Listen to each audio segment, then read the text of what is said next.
I will call the meeting to order. The River Trails School District 26 Board of Education meeting for Tuesday, July 20th at 7:01. Can we all rise for the Pledge of Allegiance?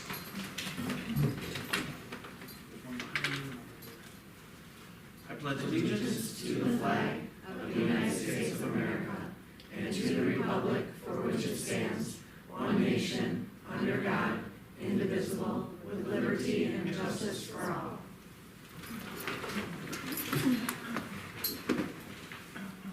And Dr. Stolzer, could you call roll, please? Yes. Grimpy, Here. Johnson, Here. Stolzer here, Fiorito, Here. Friedland, Here. Ronstadt, Here. Bay is absent.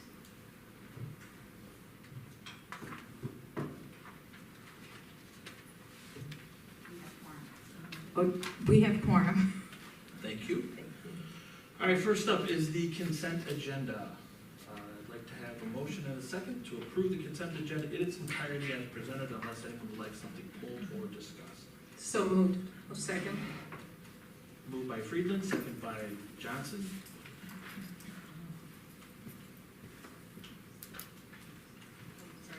Yeah.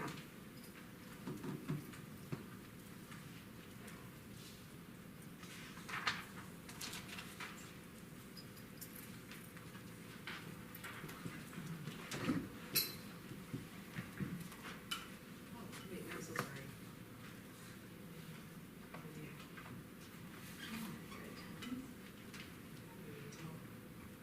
So roll.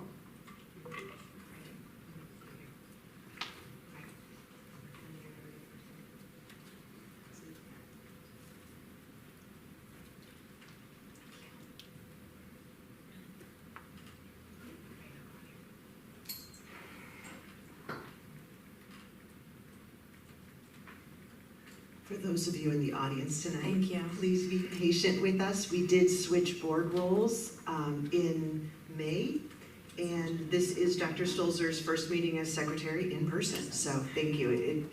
The system's a little complicated.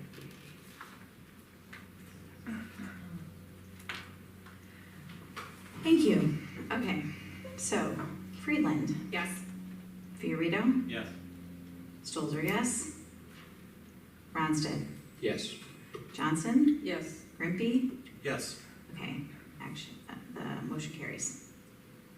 Okay, brings us up to RTEA comments. Would anyone like to speak?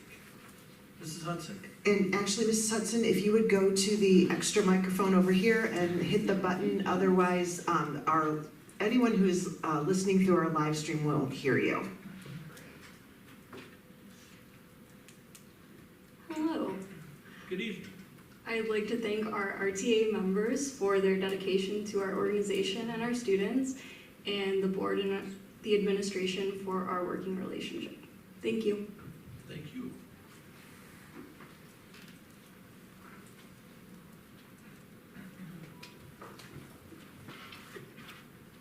Okay, that brings us to our first section of visitor comments. The River Trails School District 26 Board of Education welcomes all residents to attend and participate in board meetings. In an effort to keep board meetings to a reasonable length, we ask visitors to make statements at one or both of the allotted visitor comment sections listed on the agenda. Please complete the visitor comment card. Submit completed cards to the clerk of the board, and the president or representative will invite the visitor to approach the board for comment. It is requested that comments be kept at a reasonable length and no communication amongst the audience to be shared during the visitor comment section. A response may not be provided during the meeting. If a response is requested, a member of the Board of Education or administration will respond at later times.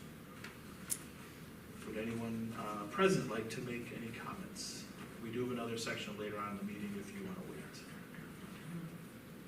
We did have one that was submitted online. The requirement was to have them submitted before 3 o'clock today through the website. And this one is from Peter and Magdalena Wochin. Do you know that?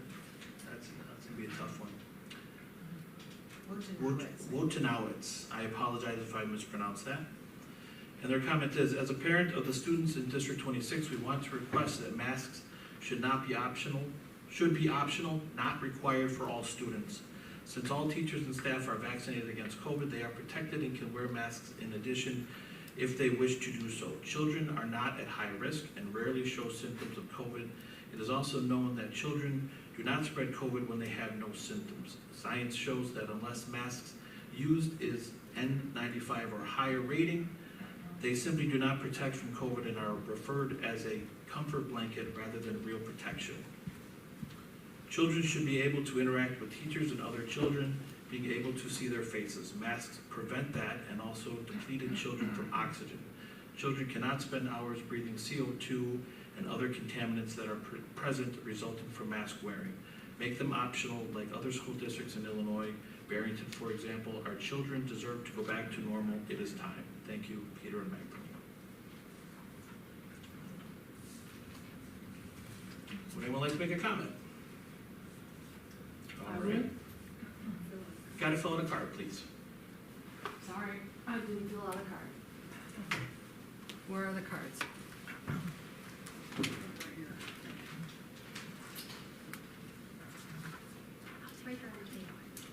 Sorry.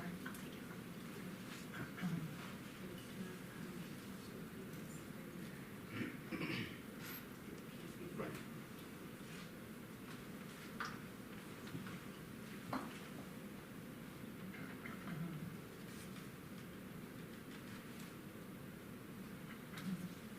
And just a reminder, that was a statement from a parent, not the board as a whole.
Did you want to make a comment?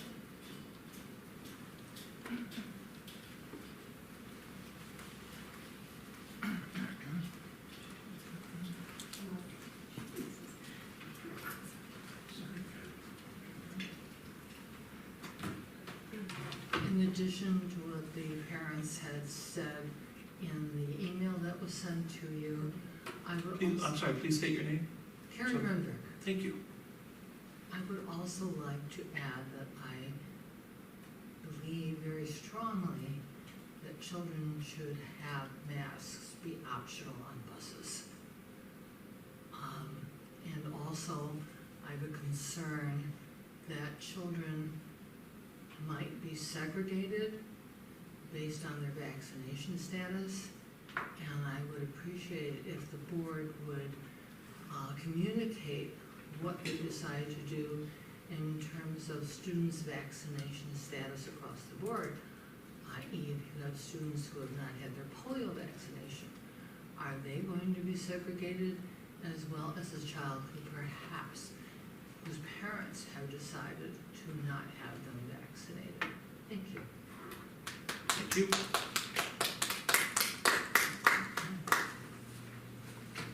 Any other visitor comments? All right, this brings us to board communications. Any board members have anything they'd like to share?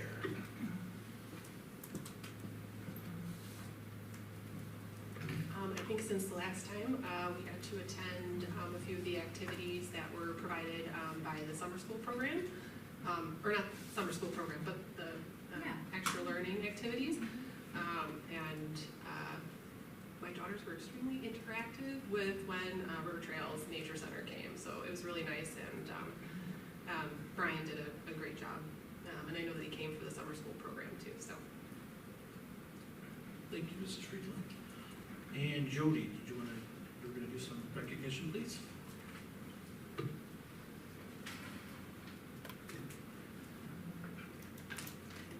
Okay, so I have the pleasure of recognizing some key individuals from this summer school.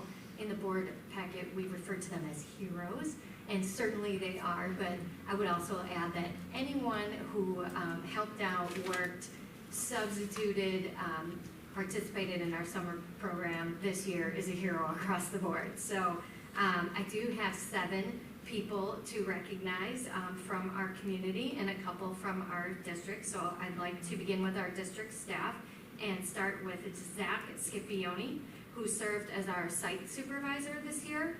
So Zach began to meet with Mrs. Seifert and I early on this spring and learned the administrative ropes, so to speak, of summer school.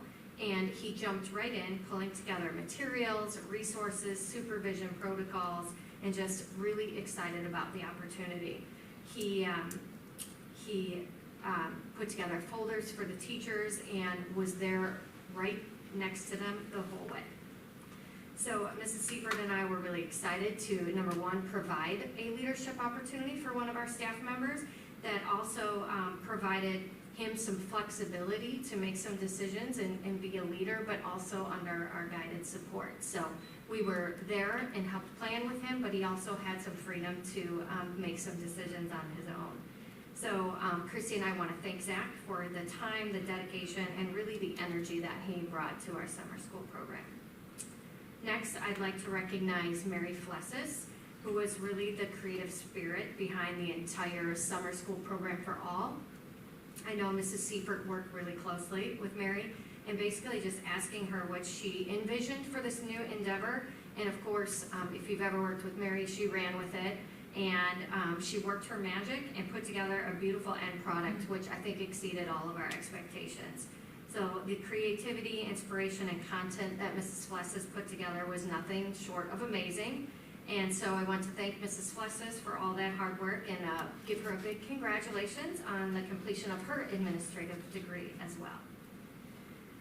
Next, we had several community partners, as Janine just mentioned. Brian Winters from the River Trails Nature Center set up shop outside on probably one of the hottest days of the summer, and he tried to hide under the tent and get some shade, but he was happily entertaining and educating our students with pelts, animal pelts, stories, and he brought his live turtle along.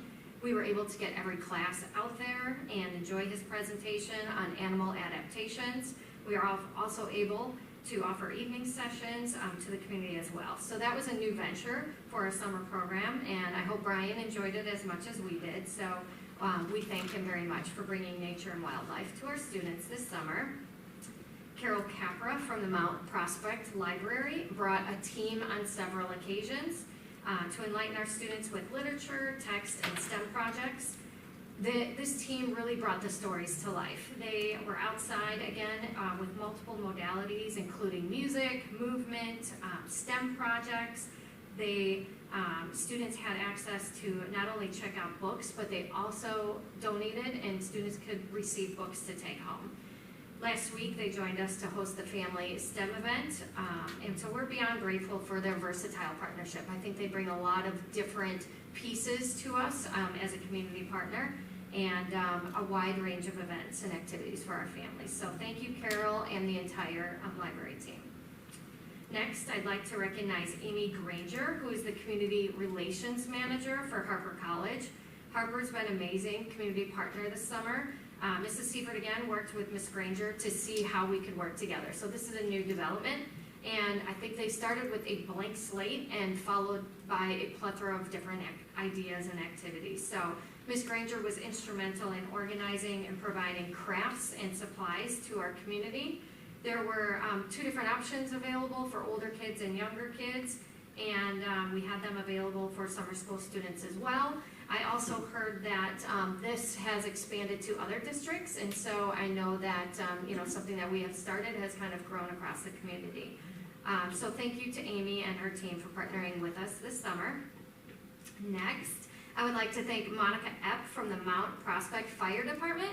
So Ms. Epp is the fire life safety educator for the village. So I had the pleasure of attending her Zoom session with the students, the summer school students last month. So really, she is a natural educator. She was great with the kids. She was engaging.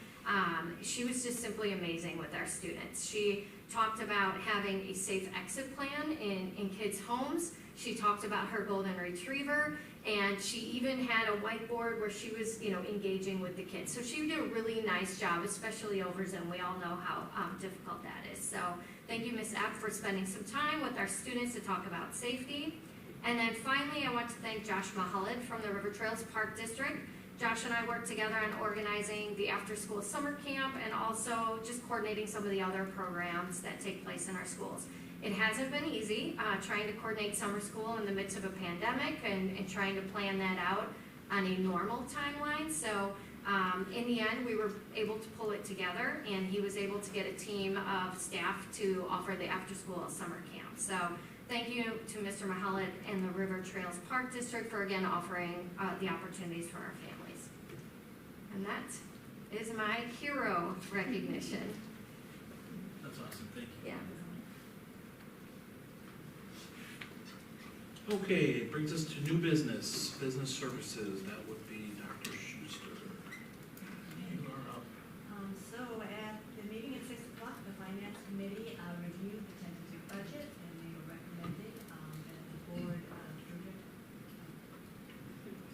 Okay, so at the 6 o'clock Finance Committee meeting today, the Finance Committee reviewed the tentative budget for FY22, and they are recommending that the board approve it for display for the 30 days. The budget is the instructional materials, staff, supplies, programs for 1,600 students in preschool through 8th grade. It does tie to the district's strategic plan and goals for FY22. There was a presentation on that at the last board meeting. As part of our strategic plan, we look at the programs and evaluate them for effectiveness. We evaluate what we need in terms of staff to meet the needs of our students and the enrollment that we have. Department budgets are developed from a zero base, and the administration also looks for grants that can provide opportunities to fund our programs. So for this next fiscal year, the total operating revenues, which are the education fund, the operations and maintenance fund, the transportation, and then IMRF and Social Security.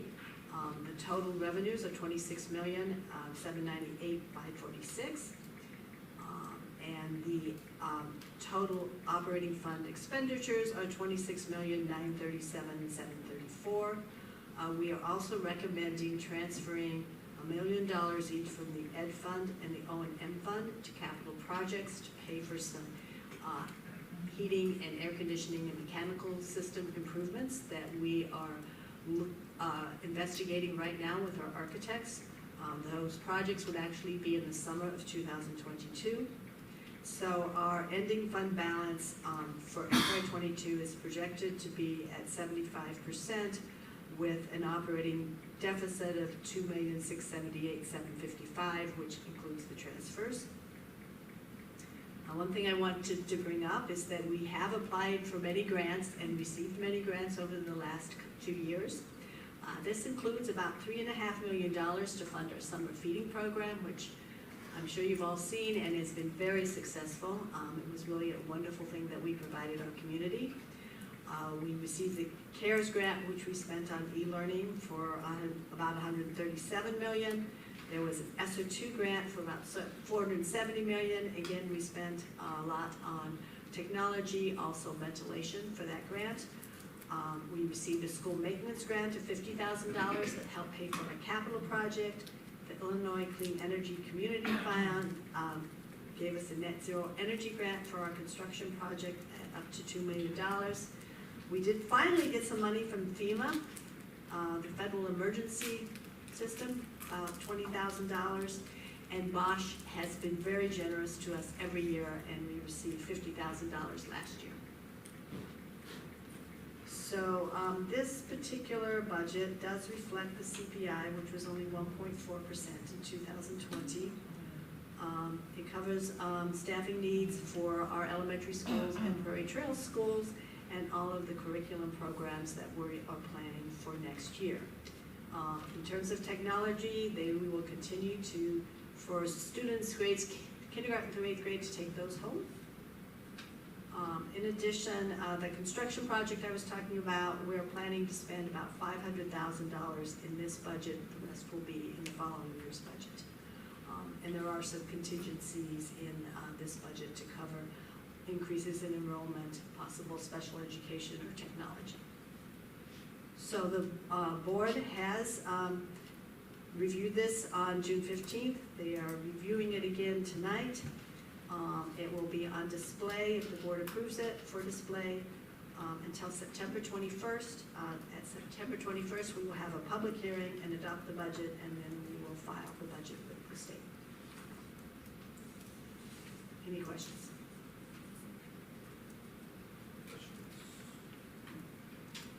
Nice job, thank you. I'll take a motion and a second to approve the posting of the fiscal year 2022 tentative budget. So moved. Second. Moved by Ronstadt, second by Johnson. Was it Fiorito? Yeah. Moved by Fiorito, second by Johnson.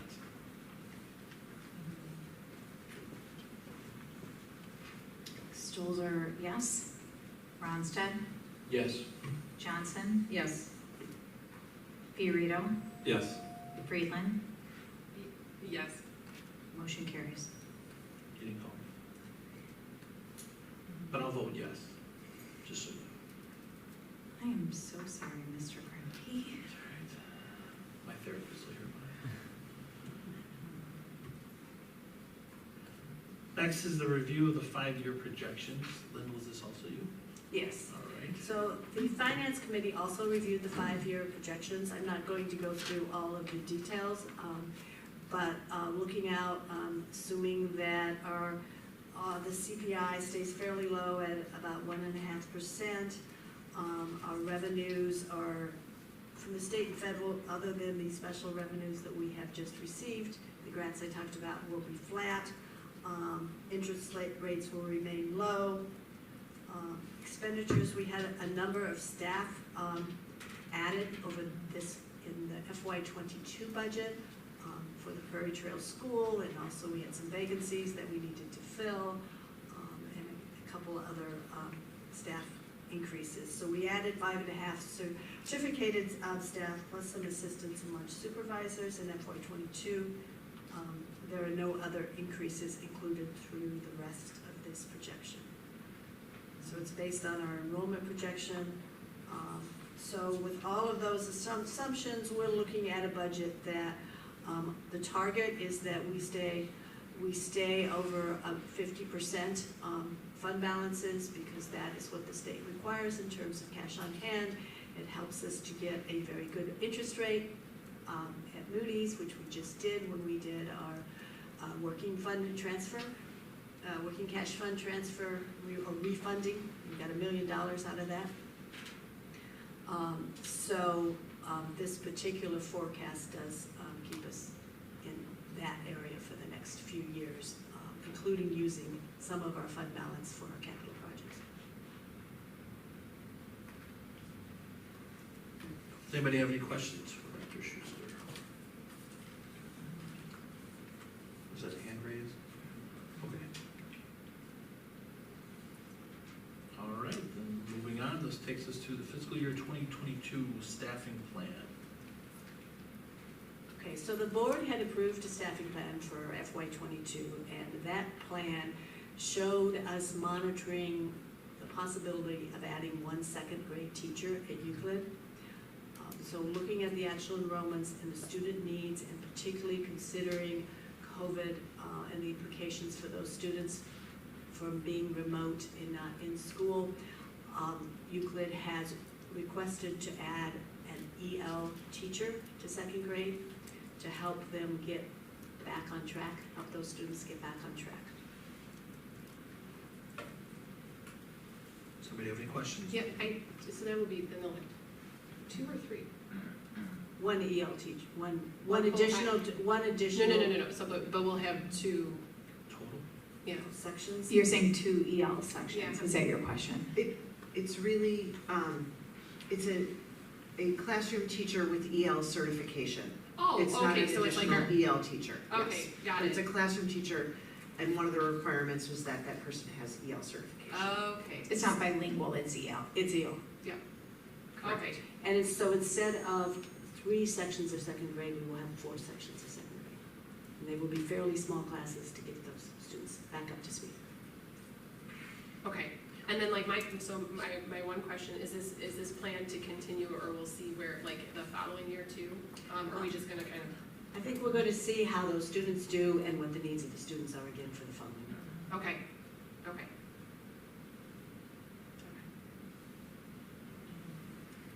Any other questions?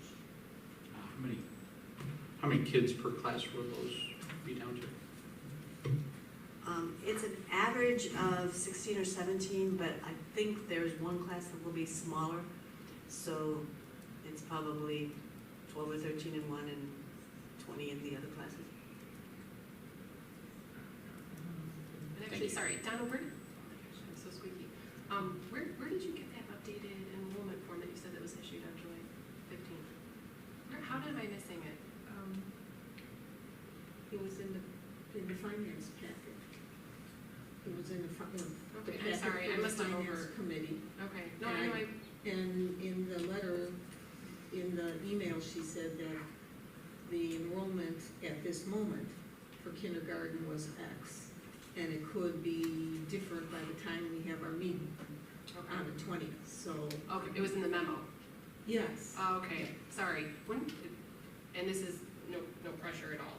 When was the last, or is there any way to get like the beautiful Excel form that you do that gives us updates on enrollment? If not, that's okay. That's right there? Yeah. It's in the finance packet. It's in the How finance did I packet. completely miss I this? think I'm it's so on- sorry. It's in the finance committee packet. So not in the board book, but No, not, no, right. yeah. Right, but Actually, I think, but I was in there. It's user error on my part then. Please disregard the request for another one.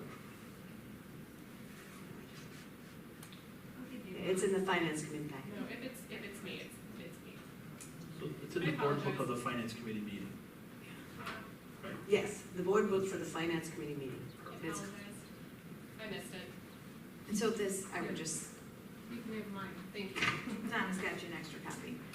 I apologize. This second grade seems to be, I mean, just as an aside, but that's a typical, seeming to be a typical year that is particularly, this is a COVID class, if you will, and many districts are doing very similar things. Any other questions? Okay, then I would like to entertain a motion and second to approve the addition of the second grade Euclid teacher in the fiscal year 2022 staffing plan. So moved. Second. Moved by Friedland, second by Stolzer. Grimpy. Yes. Stolzer, yes. Freeland. Yes. Fiorito. Yes. Johnson. Yes. Ronstadt. Yes. That's everybody. The motion carries. Okay, education services, the Nearpod proposal. That would be Matt. Good evening, Matt. Good evening. I issued a memo in the board packet, but I wanted to bring this to the board because obviously it's a larger purchase. So I'm recommending the purchase of a 1-year district-wide subscription to Nearpod Premium Plus, as well as the Nearpod's digital citizenship and literacy curriculum. Nearpod is an interactive presentation and assessment tool that can be leveraged at all grade levels, so pre-K-8, and in any learning environment.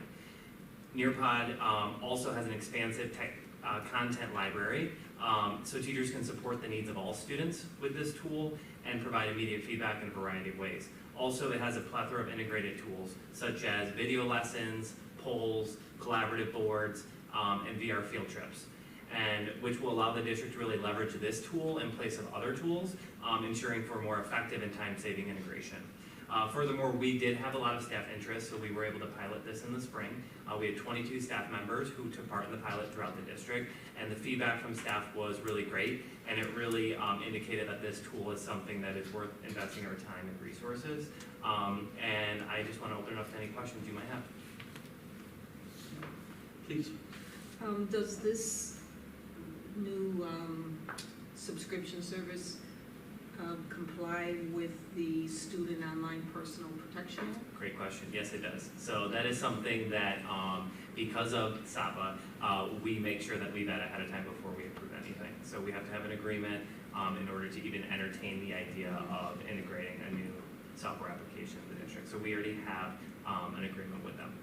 Okay, and just to let you know, one of my questions was going to be, is this just a top-down, or have you pushed it out to the staff and asked them, and you already answered that? Well, so that's really fantastic. Yeah. I'm glad to hear that. Thank you. Yeah, and I had asked earlier about if this would be kind of like a streamlining application to see a lot of our formats, and Matt had stated that, like you talk about it, like about how subscriptions are coming out for renewal. So, my goal is to really leverage technology tools that are across the board for multiple grade levels, across curricular areas, so that we aren't just having one-off tools all the time. While some are great for certain content areas and some are great for certain learners, I think for teachers, in terms of the way they're integrating them and the training involved of learning them, it's really important to look at tools that really are cross-curricular and can be used in multiple ways. And so this is one of those tools that has. I've used Nearpod for the last 7 years. It's really come a long way. They continue to improve their products. Their video lessons is their newest feature, which really competes with Edpuzzle, which is another resource we currently purchased that we have already communicated after this year we will no longer be needing. We also have other tools that we use in the district, like Padlet, Kahoot. Google Expeditions is going away, but once again, Nearpod has a VR capabilities in it. So there's a lot of built-in activities and features within Nearpod that can definitely be leveraged in place of other tools that we have. Good. You just made a comment that you've been using it for 7 years. Mm-hmm. So when I went out and did my research, it was born in 2012. So are you friends with the co-founders or somebody? So I've been an educator for 12 years, and I guess my path has always been educational technology, so I've always been one to try new tools, and it was one that I tried early on when I worked in District 25, and something that I really saw, similar to Seesaw, which I also love, that I saw a lot of potential in. So I've been integrating it for a long time. Wow, it's interesting. And I know you don't use YouTube, but you should definitely look up some of the videos on how teachers are using it. I did. Oh, I good. did my research on it. It was already. totally awesome, So I right? did all kinds of research, and I know that, they've been purchased. They were purchased for $650 million, the Renaissance. They have a lot of great integrations with a lot of publishers, which is great too, so, yep. Okay. I have a question. When will the teachers who haven't used it be trained? So the plan is, and part of the purchase will include PD. So my plan with this would be to have 2 or 3, up to 5 teachers per building that would receive training from Nearpod, and then the idea would be then for those teachers to train the staff at their building. So my theory behind that is the teacher trainer model I see to be effective. I think it's something that as teachers are using it in their classroom and they're sharing and they're training the other teachers, I feel like it's a way for them to share, this is how it's working for me, and then also, they're in the building. If people have questions, they're able to answer them. So the plan would be, and I'm meeting with all the building principals, would be to set a date for that building-based training, and then obviously train and identify those teachers, potentially ones who have taken part in the pilot already and have been using it. Kahoot's very popular in my house. So Yeah, it's got I some mean, that's big a shoes great, to fill. yeah, it's a great tool, but it's nice when it's integrated into the lesson that you're teaching. So. Absolutely. Thank you. Yep, thank you. Any other questions? All right, then I'd like to entertain a motion and a second to approve the purchase of a one-year district-wide subscription to Nearpod, Premium Plus, and Nearpod's digital citizenship and literacy curriculum, which would begin August 1st, 2021, and end July 31st, 2022. So moved. Moved by Friedland, second by Grimpy. Don't we put the price in there? Mhm. Did we put the price? Did you state the price? I did not say the price. Hold on, let me increase this. It should be in. At a price of $16,200 even. There you go. Johnson? Yes. Grimpy? Yes. Friedland? Yes. Ronstadt? Yes. Stolzer, yes. Fiorito? Yes. Motion carries. Great. Okay, next is the summer school review. Jody, you are up.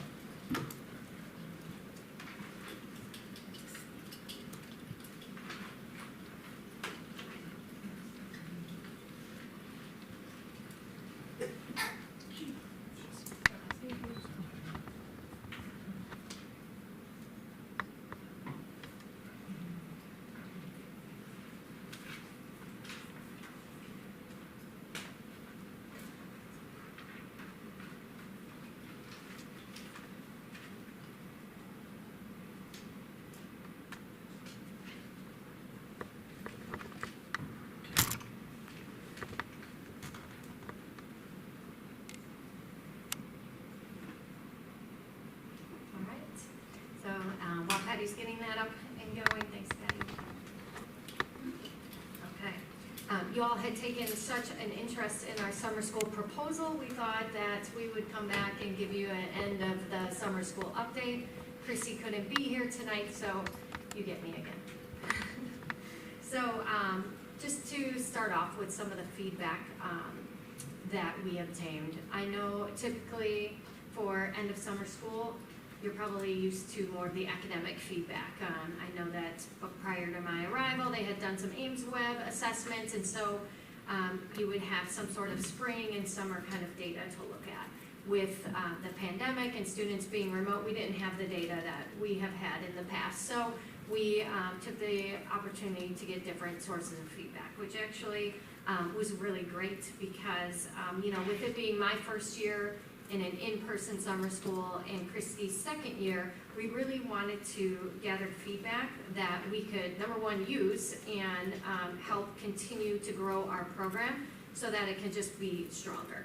And two, we wanted to value our stakeholders and show them that, we do want to hear from you. We want to know your thoughts so we can plan accordingly. So this was basically the sources of feedback that we got with some data. There was some classroom data and end of year reports that went home to parents for our students in the extended school year program.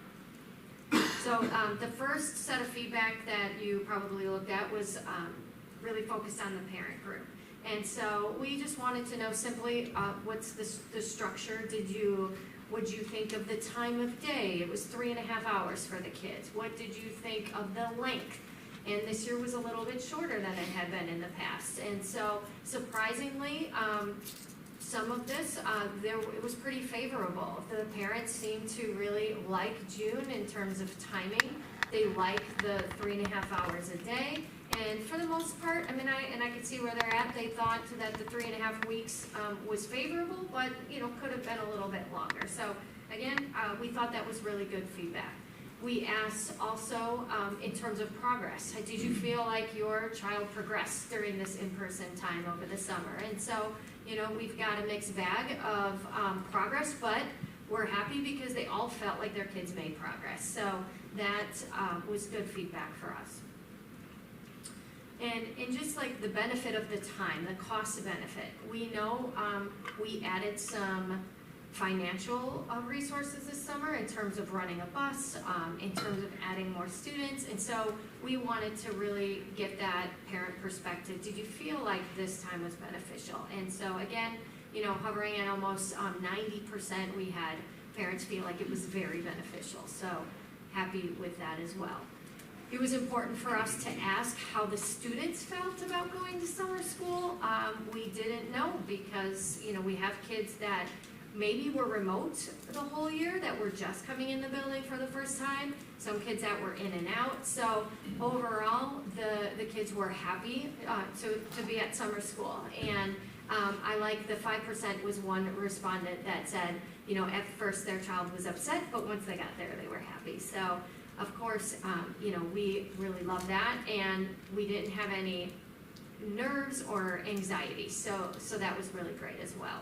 And a lot of, nice comments and thank yous. Our next set of feedback really just kind of is feedback from the staff. That same thing, program structure, length of the student day. Everybody liked that 3.5 hours for the kids. We did give the staff an option for other in terms of program structure, just to get more feedback from them. So for the most part, they felt like the 3 weeks was good. Honestly, after coming off the year that we had, I wouldn't anticipate that less than 80% thought that 3 weeks was perfect. But then, there were some different options in terms of like offering a June and then maybe a jump start in August. So that's where some of those other options come in. Again, program structure in terms of June, we had an other option here again for the staff. So for the most part, it looks like most of the staff really liked June. Some wanted to see some sort of jump start in August, and then we had a couple of options to maybe have 2 sessions. Value add of the community events, again, these things were new. These were added to our program this year, and for the most part, I would consider anything in a 4 and a 5 to be a positive response, 3 being neutral right in the middle, so we were definitely happy with that. Impactful, how impactful was the time for the kids? Again, we've got a lot of 4s and 5s there, and so you've got that teacher perspective also thinking that the content and the time was an impact for the students. Some of the feedback, again, same with the students. It was very important for me to ask the staff how they felt about summer school, because I know they were probably on the fence going in. We had a lot of new staff that hadn't done summer school before, and so I wanted to know from them, was it too much for you? Did you feel like it was, I regretted this decision? But 100%, they were happy they worked summer school. And so that was a win for me right off the bat. So we have some quotes there from the staff. We do have some areas that we need to work on, and of course, we wanted that feedback. We want to know where we can grow. So, just collaboration in terms of grade levels. So 2nd grade teachers working together on their curriculum for the classes. Streamlining communication in terms of like student supplies was a specific, like what do kids need to have for summer school? And then some additional communication regarding student needs. So if there was a student that had an IEP or who was an EL learner that was in somebody else's class that the teacher wasn't familiar with, they wanted some of that information. So again, areas for us to grow.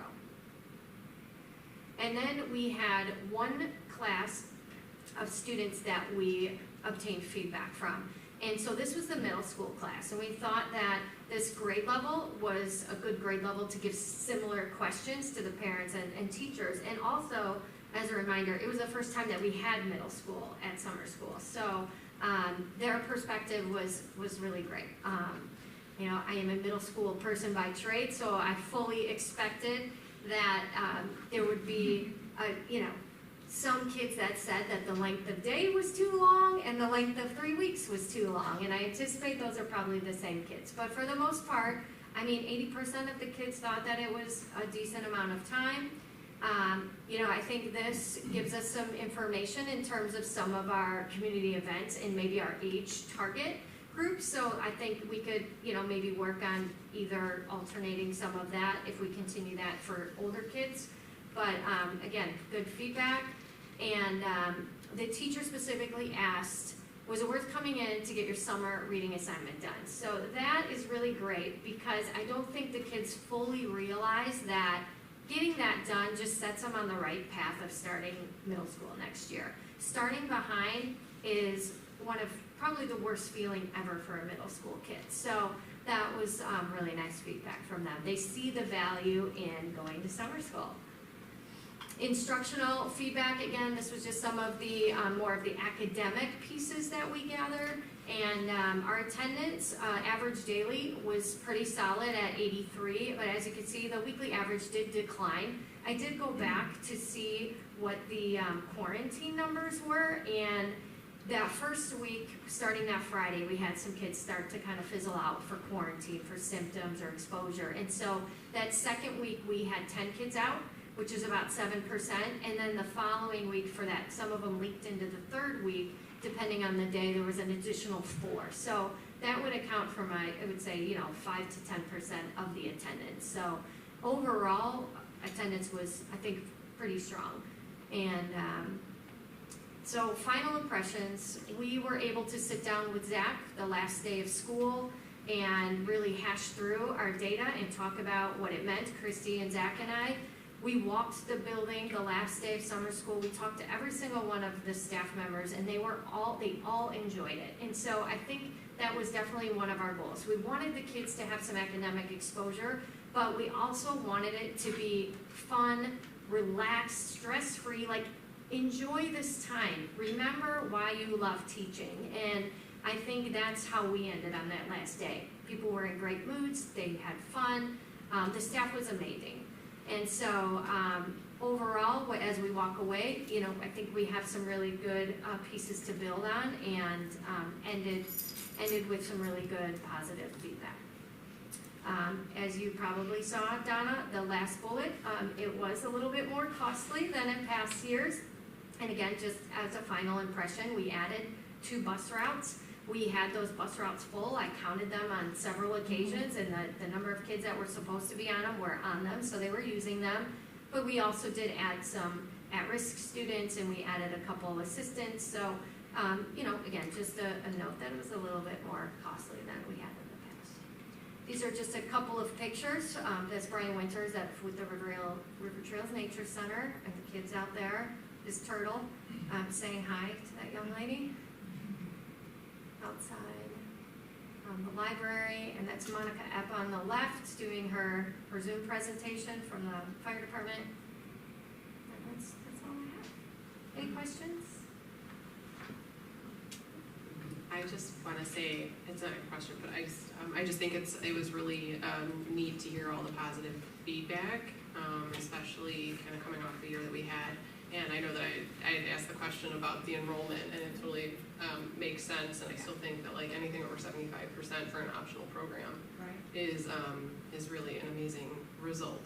To know that kids want to come to school, or that parents and students see the value in the catch-up work over summer. So thank you, great job. I just as I was looking through that and thinking about things, not at all what the focus of this summer school was. But I do, I just had thoughts about, as we, captured the middle school this time. For summer school, I wonder, we have, Train Like a Raven for our middle school kids, which I think is a great experience for so many kids, especially as I think about, incoming 6th graders. That's how they meet not a lot of new kids. It works really good for the sporty kids. I wonder if there are any other, as this summer, I saw Janine at some of the enrichment things that we offered. I wonder if there are some of, we have so many great encores and things. I wonder if there are some middle school enrichment things that we could offer over the summer that might wrap in some other kinds of. Yeah, I would agree, and I think that was part of the original vision, and so we started struggling with staff members. But I think this gives us a really good starting point to know that that's a population that we've just maybe not tapped into as much in the past. Yeah, I think this was so great and successful, and it just makes us think of all the things we could do, and so that's great, Jody. Thanks. Okay, thank you. Great job, Jody.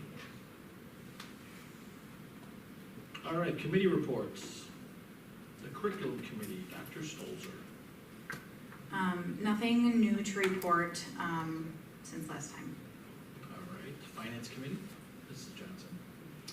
Well, the Finance Committee met at 6 o'clock, but Dr. Schuster has already touched on the budget, the assumptions, and the 5-year projections, and that's what we talked about, and that's what we covered this evening already, so there's nothing more to report. Excellent. The Operations Committee, Mr. Bay is not here. Robert and I were both in attendance at the last Operations Committee meeting, where Dr. Schuster gave us her presentation that you've given how many times, and how many times will you be giving it?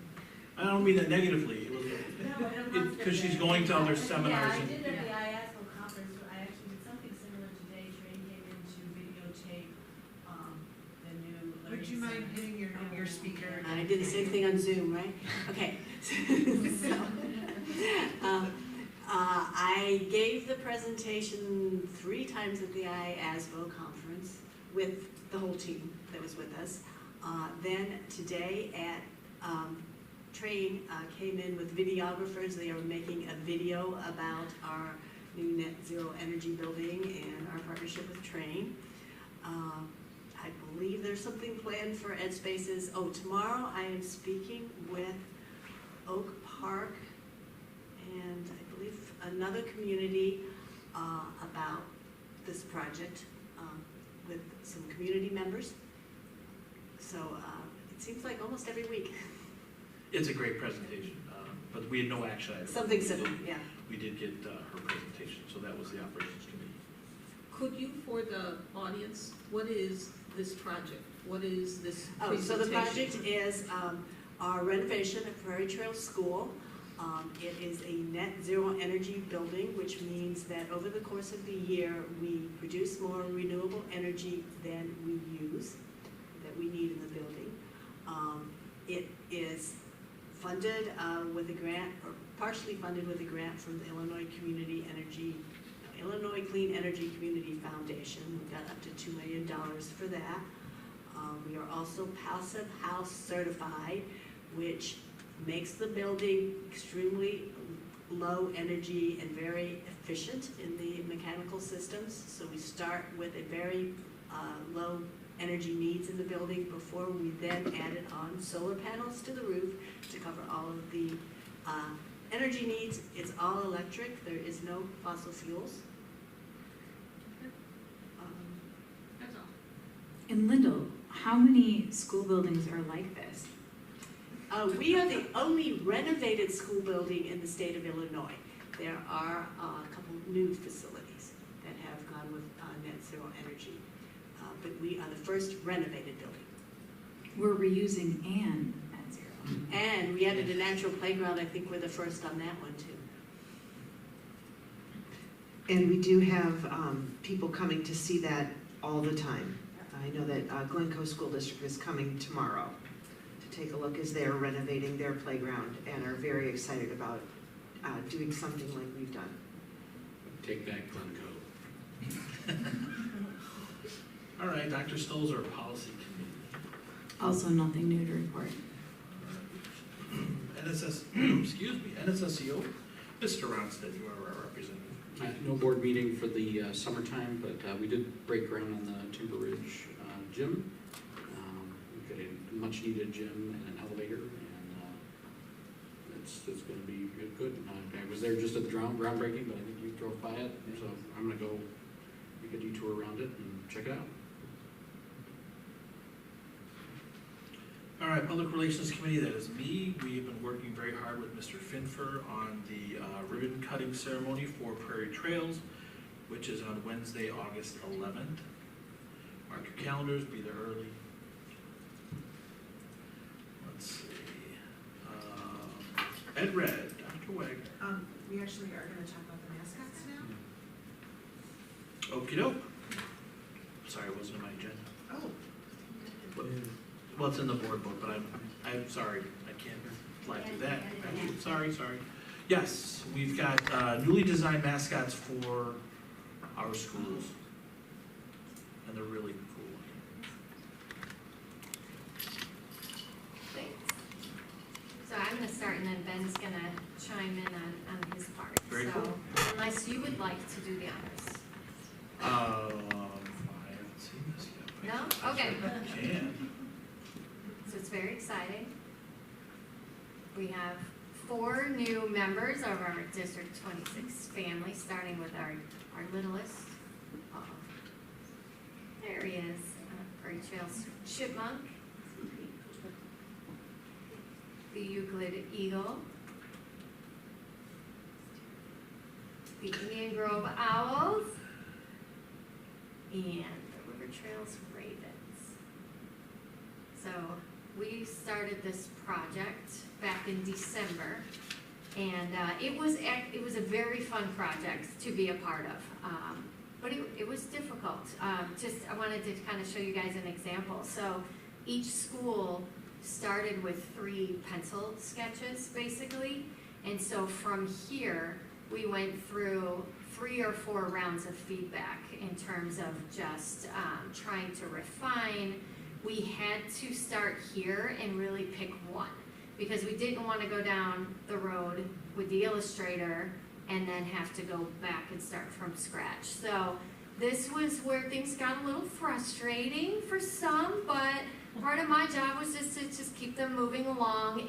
It's really not easy to try to envision. I mean, if you look at where we started to this, to be able to articulate what you like and don't like about an image is really not easy. And so you know what you don't like. I mean, that was the easy part for people to tell me, I don't like any of them. And that happened all the time. So it's like, okay, well, let's start somewhere. And so, 3 or 4 rounds, and once the color got in there, it really did get more exciting. And I hope that the principals did enjoy it, because it was something that was non-COVID. And I feel like that's all we talked about this year. And so to have something school spirit-like that is not at all COVID related was fun. And so as the progression continued, it was a lot more fun once we got the color. And so, Ben started in February. I think February 1st was his start date. So I gave him a couple weeks to settle in, and then I started getting him in on meetings and copying him on emails, because as my piece wraps up, his piece is really just getting started. So, this is so much bigger than just a bunch of, cute mascots that are gonna be hanging up on the wall. It's really, he can speak more to the branding piece of it. We are really working on having buildings look similar, making layouts look very purposeful. So I know one email I had gotten about our district logo that said, okay, you need to buy this font. I was like, okay, Ben, that's all you, because I have no idea what that means. So do you want to jump in and talk a little bit about where you're headed? Yeah, absolutely. So I get to have fun with all the hard work that went into this. These are just some examples of ways that we would use the mascots and logos, and you could actually see one at the bottom too, just the bottom of the slide there. Obviously, this wasn't just done for fun, it was for a reason. The mascots, logos, colors, that's oftentimes for people outside the district the first impression that they have of us and of the schools. So that was one reason. Of course, we had 2 mascots that were new, so those needed to be created. And then also for people in the district, we want these to be able to evoke emotion, and I think a positive one in many cases. So that was the reason why we went into this project and took such care in making sure that these turned out right. And again, these are some examples. There are many more ways that we will use these. Social media, you could actually see a glimpse of the website at the bottom for Indian Grove, the new website that will be going live in August. T-shirts, spiritware, in-school branding, letterhead, email signatures. So each of the mascots and logos have a lot of different formats that can be used in various different ways. And it looks great, and love that there's consistency among all of them, but they also have their own sort of individual look to them. And I think that's a product of just so many people having their say in what they wanted their school mascots to look like. Anybody have any questions? I think that's a great job. I emailed you earlier, and you just kind of said yourself, like our schools, they're distinctively their own, yet the font and the design really complement each other. And I'm probably gonna spend more money than I should on Spirit Week this year for all the schools. They're really, really cool.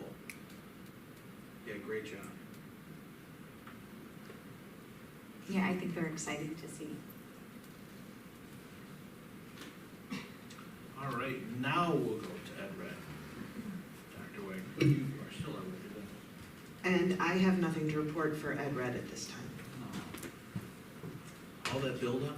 Oh, okay, I have a mandate committee meeting tomorrow. I am on an ad hoc committee for, with Ed Red, where we are trying to keep our legislators from increasing the list of mandates that they have for schools in the areas of curriculum, in the areas of professional development, in the areas of, you name it. They keep adding them on, and it's very difficult because in general, they are all great for kids or for communities, but we have a limited time during our school day, and it's a tough one for all of us. So, so there, I have a report. That was worth the wait. That was awesome. All right, President's Report, upcoming events. It's great to have events to talk about. Again, our August 11th ribbon cutting ceremony at Prairie Trails begins promptly at 10 a.m. Hope everybody can attend. It's gonna be an exciting day. August 16th, all staff will return for the 2021-2022 school year. We have a board meeting on August 17th. And then we have the first day of school for grades 1st through 8th on August 18th. The first day of school for kindergarten at Prairie Trails on August 19th. And the first day of school for preschoolers on August 23rd. And that is the President's Report. I just wanted to make sure everybody knows I will not be at the next board meeting on August 17th. Thank you. And Dr. Wagner, you are up for the Superintendent's Report. Did you text her?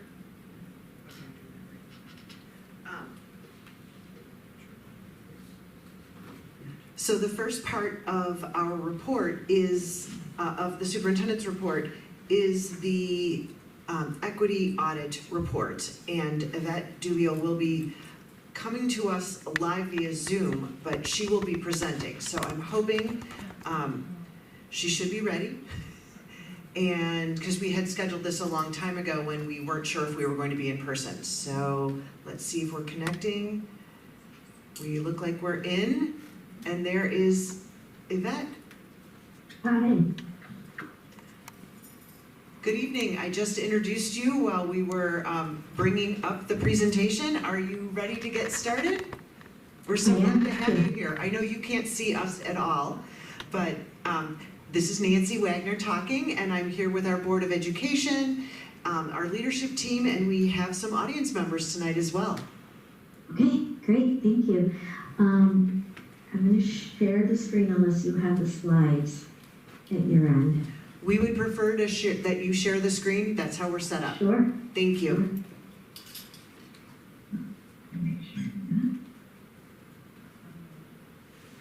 Can you see that? Yes, we can. Okay, great, fantastic. So sorry I could not be there this evening. I am teaching and taught right up until right before your board meeting started. So thank you for allowing me to share with you the equity audit, the process and the findings. You should have received the equity audit report and had an opportunity to thoroughly read it. We'll go over some of those big ideas, and I certainly would be able to answer your questions as best as possible. But as you can imagine, in that really comprehensive report, there's a lot of details in it. All right, so for what I'm going to share this evening, I'm going to just reiterate the equity audit process, how it is designed for quantitative and qualitative investigation, those overview findings and recommendations for next steps. So first, the process. The equity audit process is typically a 9 to 12 month process, and there are 5 phases to it. The first phase involves the district assembling what is known as a district equity leadership team. We call it DELP for short. So the district assembles those individuals, typically staff members, and we come together one time during the equity audit, and they complete a needs assessment.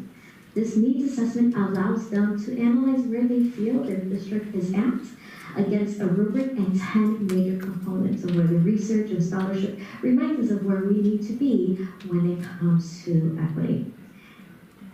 The members of the district equity leadership team, hopefully you see that on your screen, a huge thank you to those individuals. It's really quiet, you all can hear me, right? Okay. Yes, we can. Okay, great. All right, so thank you again to all the members on the district equity leadership team. So, as mentioned, during phase 1, they complete the needs assessment, and they also determine the quantitative and qualitative direction of the audit. That's really critical. A number of organizations, not just school districts, we see corporations, we see foundations, nonprofits, are working diligently to ensure that their organization upholds diversity, equity, and inclusion. And there's a number of ways that organizations can do that. One is through an equity audit, one is through an equity action plan. It needs to make sense for the respective organization, and so does the equity audit. So that's why the members of the district equity leadership team are critical. Not only do they come to analyze the district and determine where they feel the district is at, but they also determine the quantitative and qualitative. So they review a long list of quantitative data that they believe should be considered with that equity lens. That data is quite extensive, and some of that data wouldn't apply to your district because you're an elementary district. So for example, some of the data that's requested may be graduation or career and education, a career and a technical education CTE. That wouldn't make sense as an elementary district. But what we do is as a team, what they do as a team is decide what data we're going to collect, and once that's decided during phase 1, then the district essentially has their homework to collect and synthesize all that data. So they provide that data in raw numbers in our for our logistics formula so that we can thoroughly analyze it. Some of the data on that quantitative list is everything from demographics, what is our student population, do they segregate that data by race, by special populations like free and reduced lunch, English language learners, and IEPs, as well as intersectionality of that data. Intersectionality relates to data where there's a number of demographics that experience or have the same service. For example, let's say we look at student discipline, and we disaggregate that student discipline by a social construct or identity. Say, for example, we do it by gender, and we notice that it is more boys than girls that are receiving some type of discipline, whether it's in-school suspension, out-of-school suspension. And then we disaggregate that further, and we notice that it tends to be boys that identify as Latinx or Hispanic. And then let's say we were to disaggregate that further, and we notice that it's boys, Latinx, Hispanic that are also free or reduced lunch. This is just an example. This doesn't relate to your district. But why the intersectionality of data is important is because we're all limited in our resources. And if we know that this is a gap, this is an access and opportunity gap, and we want to unpack the root causes as to why this is happening among our Latinx, Hispanic boys and free and reduced lunch population, we have the evidence to devote resources so we can unpack and mitigate that inequity. So this data that we look at, it needs to be disaggregated by those identities that we legally have to provide to the Illinois State Board of Education, and it allows us to examine where we are at as a system. During phase 1 of the equity audit, the district equity leadership team also is an important part of the questions we're going to ask the focus groups. So there are focus groups that take place during the equity audit process. Members of DELT receive a bank of questions as a sample questions. They can analyze which questions they like, they don't like, or completely come up with their own. That's important. Every district is so unique. And so it really is about what information do we want to solicit from our stakeholders. And once that is determined, then phase 3 occurs. So phase 2 and 3 cannot occur until phase 1 is concluded. Phase 3 also takes some time. Those are with the focus groups. For your district, there were 3 major stakeholder focus groups: students, staff, and families and community members. Participation in the focus group was absolutely voluntary, and participation was overwhelmingly received positively. There were a total of 18 focus groups. For the size of your district, that is very aligned with what we're seeing in focus groups. Focus groups will range in the package, and what pursuits districts pursue will obviously determine the budget as well, but that for the size of your district, that is very much aligned with a good sample of a population. It is a social science investigation, so it's not designed, focus groups are not designed to get everyone participating in focus group. Of course, it's always ideal, but the time it takes to conduct face-to-face focus groups, in our case this past year, they were all via Zoom, is quite extraordinary. It's really important for districts after the focus groups to really be impactful and deliberate on soliciting feedback from their stakeholders. So it's typically recommended that following an equity audit, that we utilize the 5 Essential Survey or use a combination of surveys that we have so we can solicit feedback from our stakeholders about how we're doing when it comes to equity, diversity, and inclusion. So with the total of 18 focus groups, those were divided with 6 staff, 6 students, 6 families, and then the total is there on your screen. We had a total of 90 participants in the focus groups, and their participation, as mentioned, was confidential. In the report, you'll know that there's no identifying information revealed for participants. Anonymity is absolutely promised. There are quotes from each of these different stakeholders that are extracted, and there are really great positive quotes, and there are quotes of needed improvement. All right, after phase 1, 2, and 3 occur, then phase 4 happens. Phase 4 is now the analysis of all the quantitative and qualitative data. So the quantitative has been submitted and the focus groups have concluded. And then we conduct that analysis, and then phase 5 is providing the report to the district. So a draft is provided to cabinet for review. They can't change any of the findings. It really is to ensure that there's some common language, for example, with gifted. Gifted is a term that many districts use, but gifted is a program that many districts have, but they don't necessarily use that terminology. So we want to have some consistent in that terminology in the report. So the purpose of providing the draft to cabinet is to ensure that we have that commonality. There's no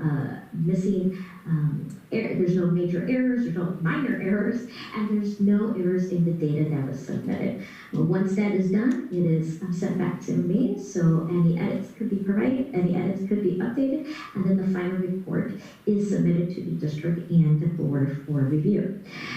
Now, one of the expectations, one of the things that's really important in any equity audit, it's going to provide and highlight some great accolades, some achievements, some celebrations that we really should acknowledge and be proud of. But it's also going to emphasize areas of needed improvement based on that quantitative and qualitative direction data. It's always going to do that, and that needs assessment that serves as a data point. So the data or the findings are going to be organized. Hopefully they're organized, and in this case they are. They're organized utilizing an accountability framework. That accountability framework is called the 5 strands of systemic equity. And so in the report, you'll see that there are recommendations under systems, recommendations under teaching and learning, and so on. So the recommendations under systems would have anything to do with the universal or organizational-wide action. And maybe it's policies or procedures, decision-making, initiatives. Now, mind you, the equity audit is for that moment in time. It's not an exhaustive list of all the areas that require or should have some attention to mitigate inequities. It's always going to be expected that we are proactive in this approach and thinking critically about how we can advance equity, how we can do better. Under teaching and learning, that would be an accountability where we would consider what are we doing with our curriculum and resources, the instructional pedagogy of our educators, our academic programs, assessments, recommendations that align with teaching and learning would fall under that strand. The third strand, student voice, climate, and culture, that tends to be focused on student extracurricular activities, discipline, SEL, trauma-informed, the climate and culture not only among students, but also among staff. Professional development, there's always a need for professional development, and it is exhaustive. No, there's absolutely critical, and that's absolutely a reality in this work, and we're always learning and developing so we can make our organization better and much more attuned with the needs of our students. And then family and community as agency. We certainly can't do this work alone, so it's going to be critical for the district to consider tapping into family and community and giving them the voice to advance equity as an organization. So this is the accountability framework utilized for the findings. So the findings are neatly organized into this accountability framework. So under systems, there are 4 major findings.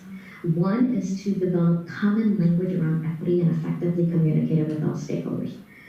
One of the emerging themes that came up was that it wasn't consistent, or there was some language, but it wasn't well understood among all stakeholders. So that would be a finding that we start there. And to be clear, with these accountability frameworks and with the strand systems, teaching and learning, student voice, climate, culture, professional development, family and community as agency, each one is necessary and important. There is no strand, one important than another, one more prioritized than another. They are all important to systemically move an organization forward with an equity lens. The way this is with the 1.1, 1.2, that gives an idea of some prioritization recommendations. 1.2, that finding develop a board policy, a board statement, and a district statement on equity, really to support the organization's commitment with equity.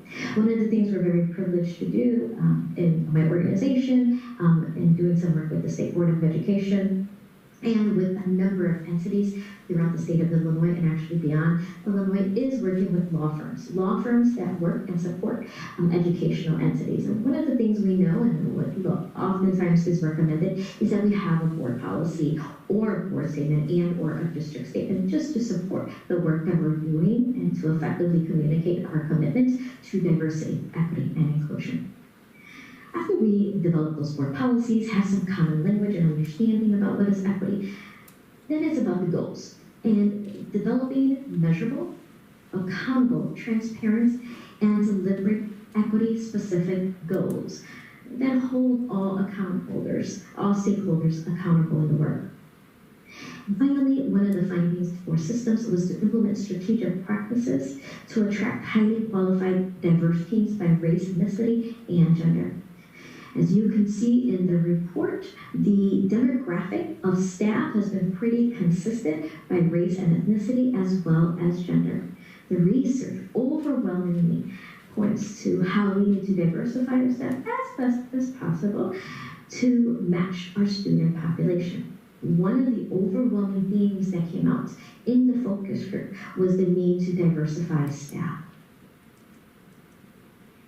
Under teaching and learning, a couple of recommendations that emerged. Examine the barriers that disproportionately seem to limit the gifted programming participation, especially experienced among the Hispanic Latinx population. Now, this is not to suggest that there is an intentional barrier. It is to suggest that we need to investigate it further, because the data shows that your Hispanic Latinx population is your largest minoritized population, but they're hardly represented in gifted programming. So why is that the case? And maybe it's absolutely appropriate, but examining a little bit further, getting to the root causes, understanding why, could help us really ensure that we're advancing equity and we're being proactive in that. Embed culturally responsive curriculum and resources in each content and grade. Now, culturally responsive curriculum is really about investigating students, who they are, what is their background, what is their experience, how can the learning be relevant to them. And it could be every content in every grade. So if I'm teaching math and I'm teaching fractions, making it personal and modeling, hey, when I make a certain dish, fractions is really important.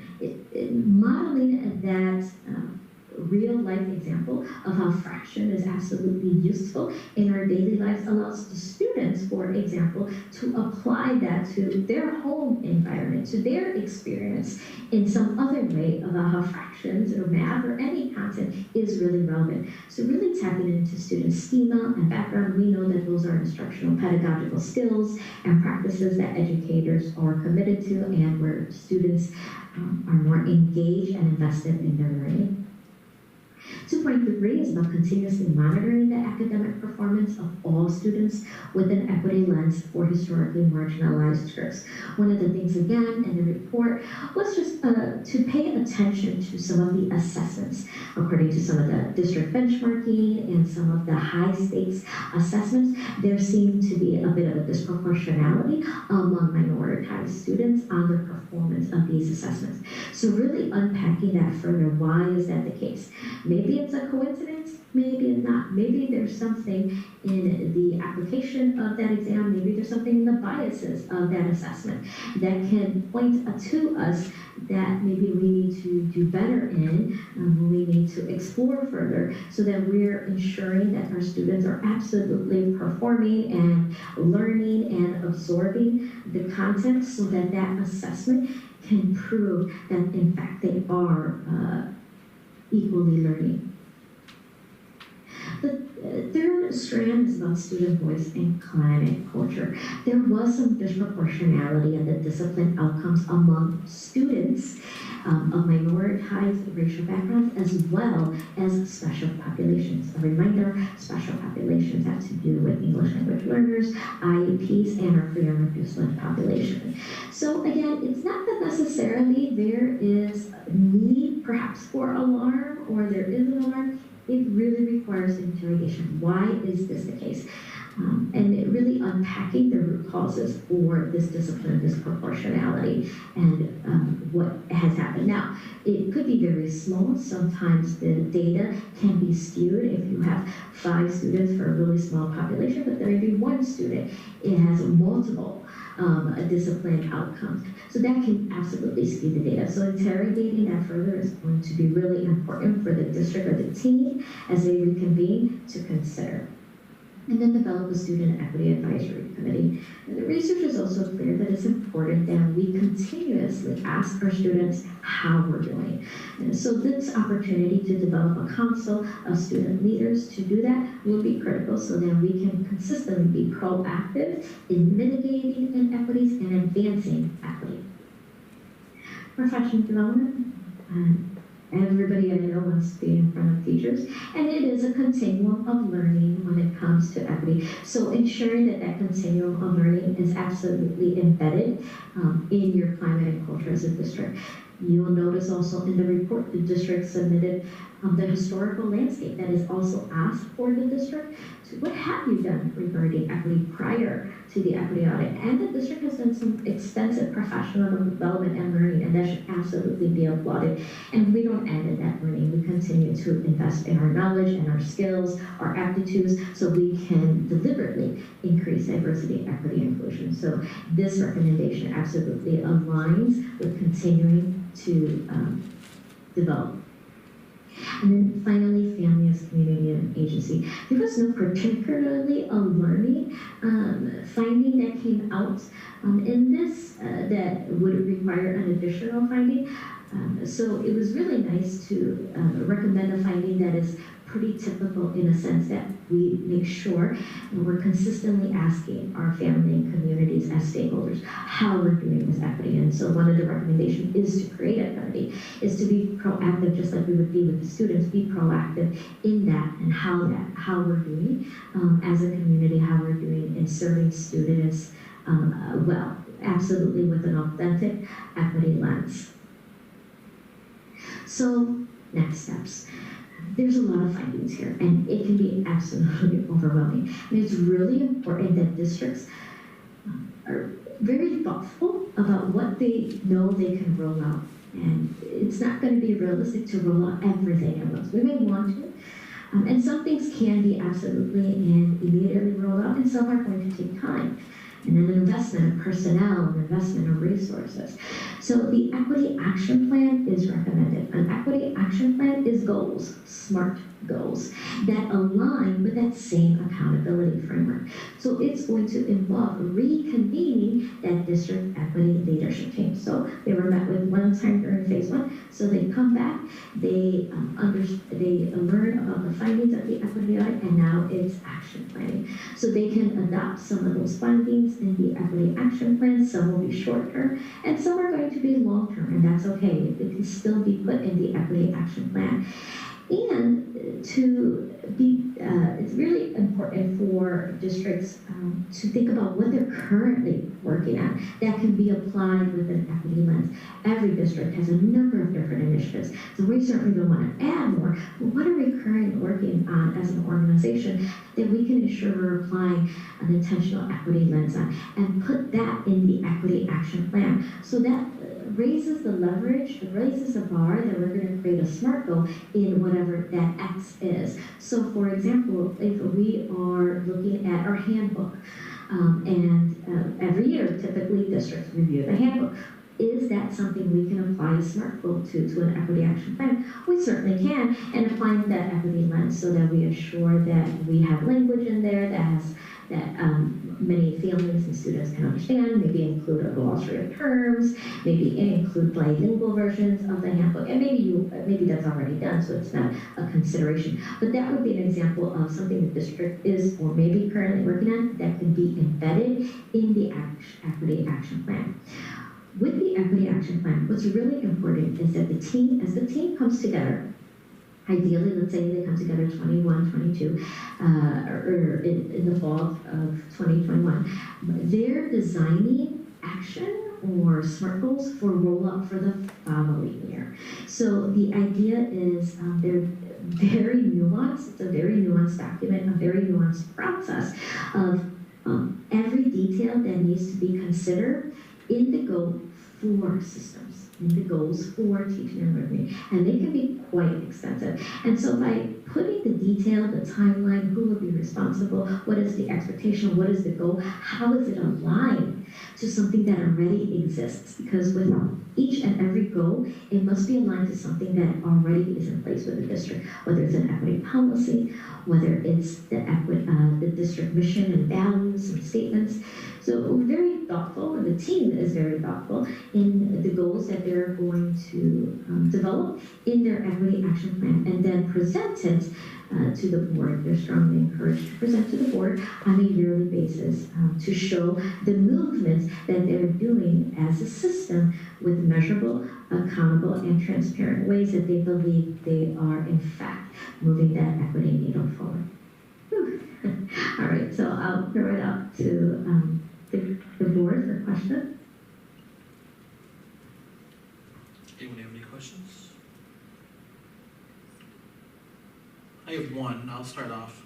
And maybe I'm taking this too literal, but your comment is to ask our students how we're doing. How is that accomplished with such young learners? Yeah, so are you talking about the equity advisory, the student equity advisory committee? Yes. Yeah, so when districts do establish that, now know that a lot of districts actually have an equity advisory committee, and it will look different from district to district, and that is okay. So for some high school district, it's maybe there's one at every high school, and it's tapping into and visiting each of the schools that have a team. At your elementary district, it may be more geared toward middle school students or students in the intermediate grade at the elementary level, so we can solicit that feedback. So what's nice about incorporating the finding is how we're going to actually roll that out is absolutely catered by what makes sense for the district. All right, thank you. Anybody else?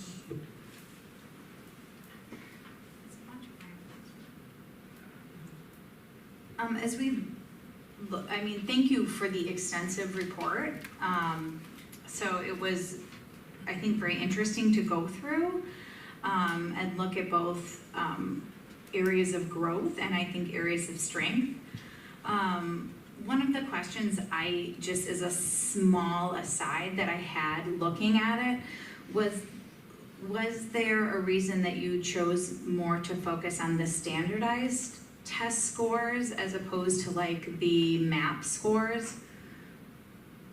I'll have to look at the report. It is an analysis based on the both sets of standards. So if there was district benchmarking that was in the report, then it's probably remarked in the report. I'm afraid I don't know off the top of my head. You had both in there, Okay. but then mostly in the analysis you talked about discrepancies that were in the standardized, that were more in, I'm saying standardized because it's been changed its name now like at least 3 different times and its iteration at least 3 different times, which is one of the reasons why, to be honest, I'm not putting a lot of stock in our scores for that. So I feel like our MAP, our NWEA scores are much more consistent. Even COVID obviously has changed everything, but I feel like have been more consistent and had some, I feel like, some very interesting numbers for us.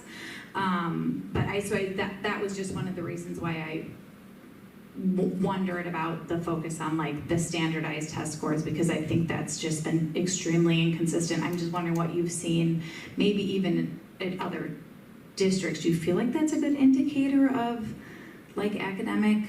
No, we know high stakes tests should absolutely not be the only indicator of academic achievement. We need a collection of assessment. A one-time assessment doesn't allow us to give us a full picture. I believe in the report, and I'll have to look back, but I believe there's indication of some district-wide benchmarking.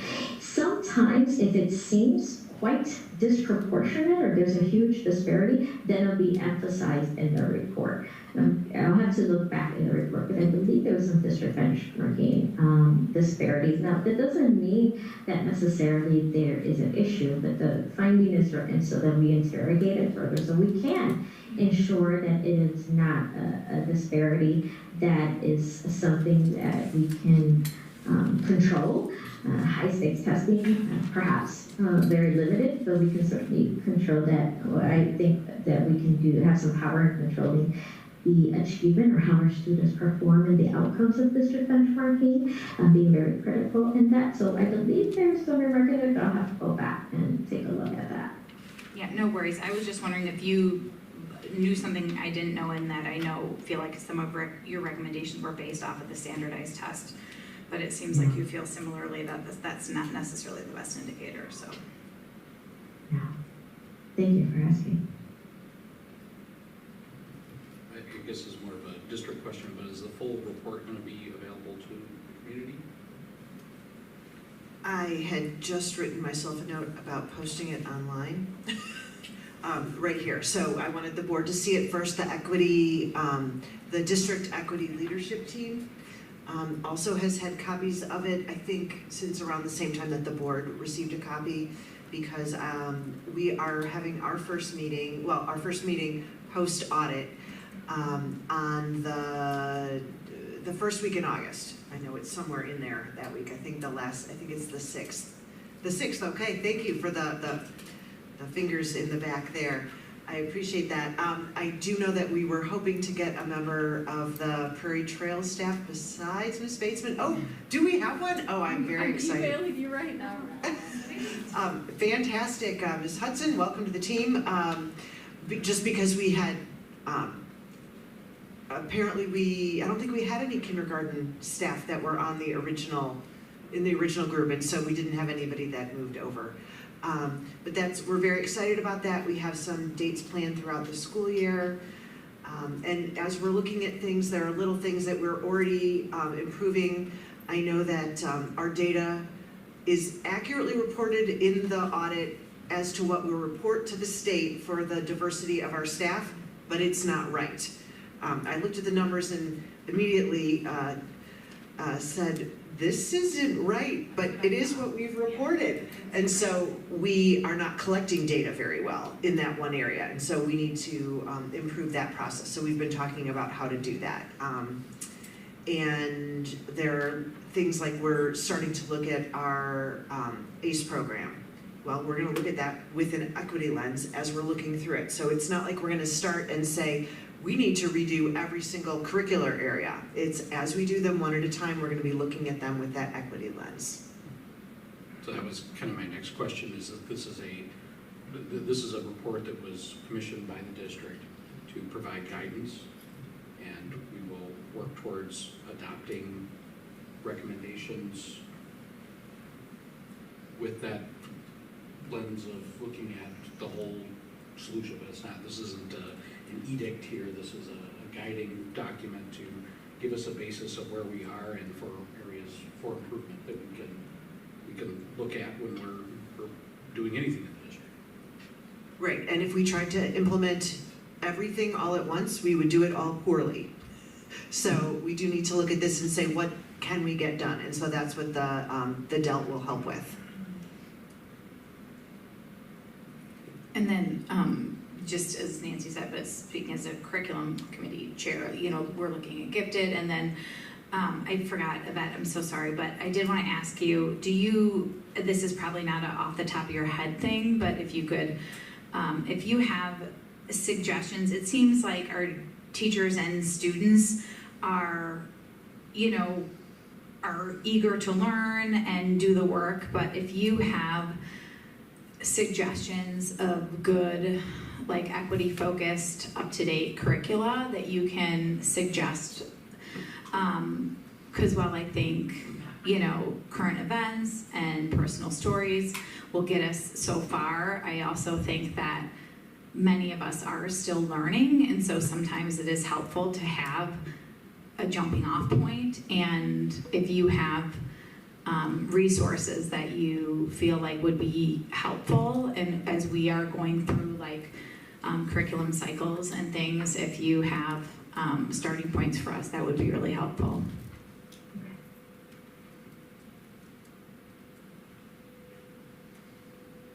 Anybody else?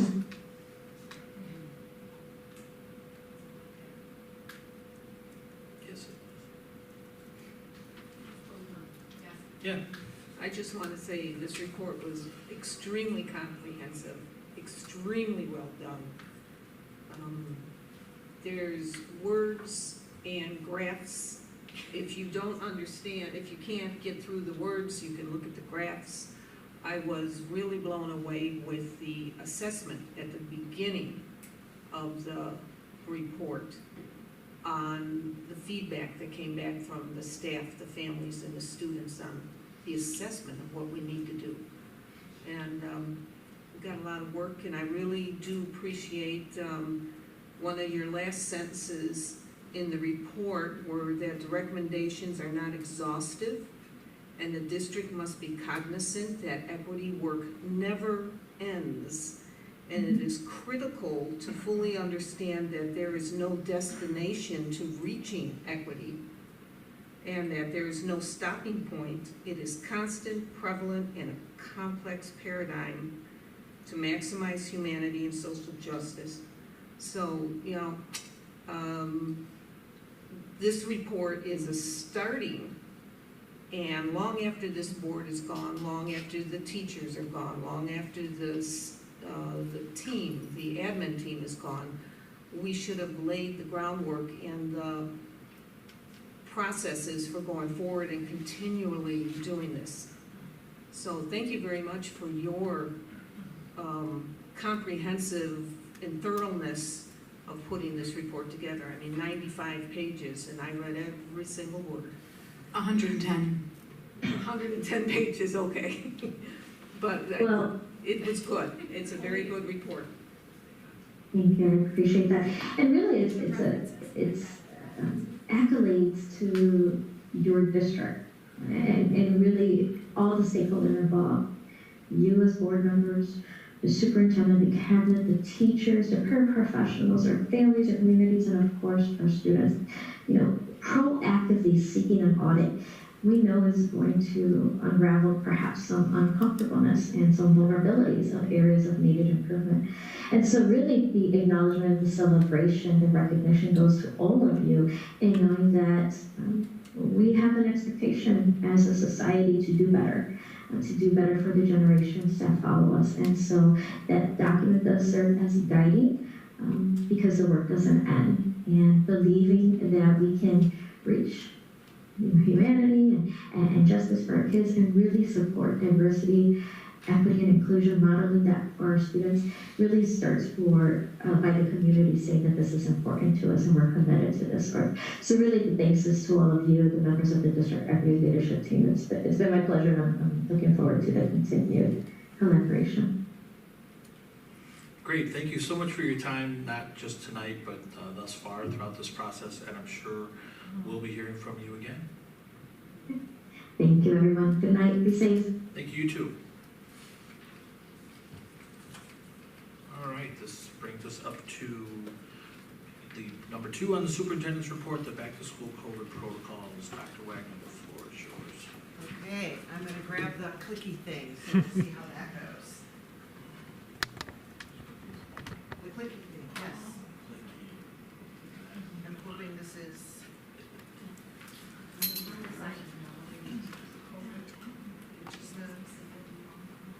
Oh, okay. So yes, the pandemic is not over yet, and I do have that, Sorry, the pandemic is not over yet, and I do have that based on current guidance because we keep getting some new information. School starts in about 4 weeks, and a lot of things could happen in the next 4 weeks, so this is the plan as of today and right now. The goal of this plan is really to get our kids back in school safely and to keep them there. And so you'll hear me talk a little bit about a few things, and I will tell you about how that helps us keep kids there, because anyone who had to call a parent and tell them their child needed to quarantine, no one wanted to hear that. And that was a really tough one. And so we want to do what we can so that we don't have a lot of need for quarantining students. Ooh, wow, that goes really fast, so hold on. I'm not really sure, there we go, okay. Wow, this thing is really sensitive. You're laughing at me, Sue Stolzer, you can see I'm having trouble with tech. So safety is still our top priority. So easy things. We're returning to a regular full school day. Yay! Thursday morning late start, we'll return to that. We're gonna return to regular after school activities. I'm sorry, just because you were having tech issues, do you know you skipped instruction? I did. Okay. No, I didn't. So let me just finish Okay. school day and I'll go back to instruction. Regular after school activities. Arrival and dismissal, we changed a lot of things last year about arrival and dismissal. Some of them were improvements to what we had done before. So some of them we're going to keep, some of them we're not going to keep. So you'll be hearing, parents will be hearing that from their individual school. Okay. Normal timeline for instruction and benchmark assessments. So that's, we're going to be doing MAP 3 times in this year. And Ames Web, we're gonna go back to using those assessments like we had before. They're gonna help us identify where our kids need support, and we can develop plans to meet those students, either individual, class, grade level, group, just depending on what kids need. We're going back to grading like we did before, and fully resuming our performing music program because that was drastically changed. I'm really trying to figure out if there's some other way to do this, but no. Okay, I gotta use this. Oh, sorry. Patty, I may make you do this. Oh, okay. School day, social distancing and material sharing. The CDC is recommending 3 to 6 feet social distancing when possible. That is our goal. There may be times when students are in a group where their group is social distanced from another group and that group won't change. For example, if you go into Prairie Trails, you will see that our kids are working at tables. So students will be assigned to that group of 4 or 6 for a good portion of the year. And those are the kids they're going to be closest to, and they'll be separated from other students as opposed to having everybody, 6 feet on all sides. And that does fall with CDC guidelines fall within the CDC guidelines. Social emotional, great things. We found that the morning meetings at the elementary were fantastic. We're going to continue them. Advisory at the middle school, there were a lot of great things that came from that, and I know that Mary Kromeski and Kyle Henkel have been working on making that even better. We have a new SEL screener, social emotional learning. The screener, and that will be used at least twice during the year. There may be some groups that use it more often, so if we're putting an intervention in place, we may use it on some particular students, and then we'll decide, because it's new, how we want to use it in the next year. But we're really excited about the information that that's going to give us, and again, we may see that there's some school needs or some grade level needs, some classroom needs, some small group needs, or some individual needs that come from that. And then using research-based materials to support our student learning. Food service. So again, we're trying to figure all of these things out. So at this point in time, the federal government, I think, found that there were a lot of families where kids were going hungry. And so they are paying for breakfast and lunch for all students for free next year. There is a program that exists that was really for districts that had high levels of low-income kids, and they're sort of extending that to all school districts. Lunch will be at school. Breakfast, at this point, we're talking about sending home with kids. Correct, Linda? Correct.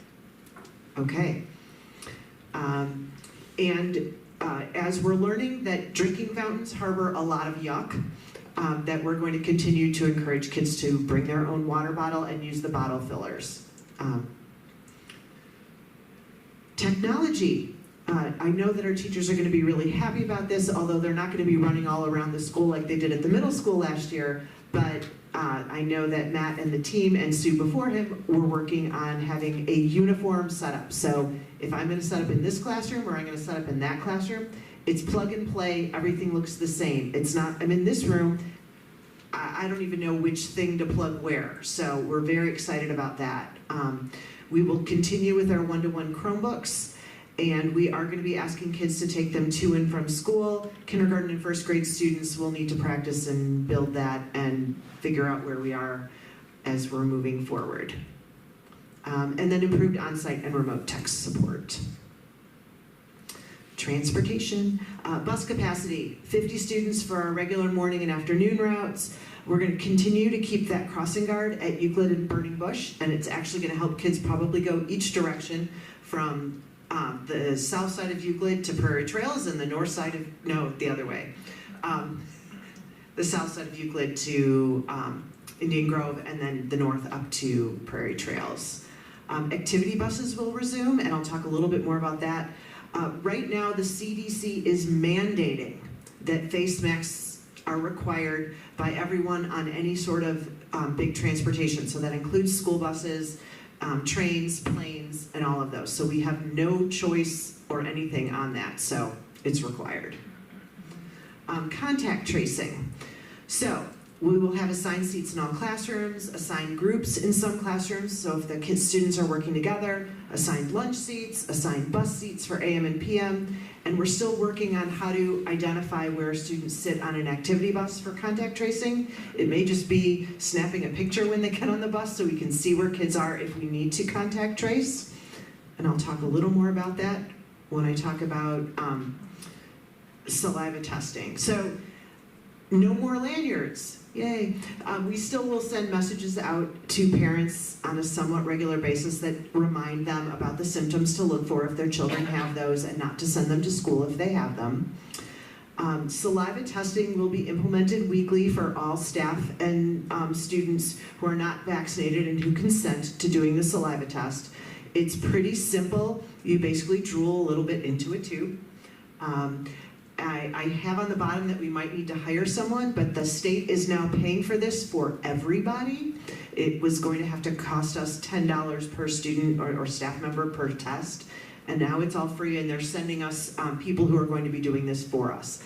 And I saw a video where they showed a student leave their classroom, go down the hall, take care of all this, and get back on their own, but it was a 15-year-old. But then I got to see a video of a 5-year-old doing it, and it's very doable. I've talked with other districts that have done it. Like anything else, it takes a little training.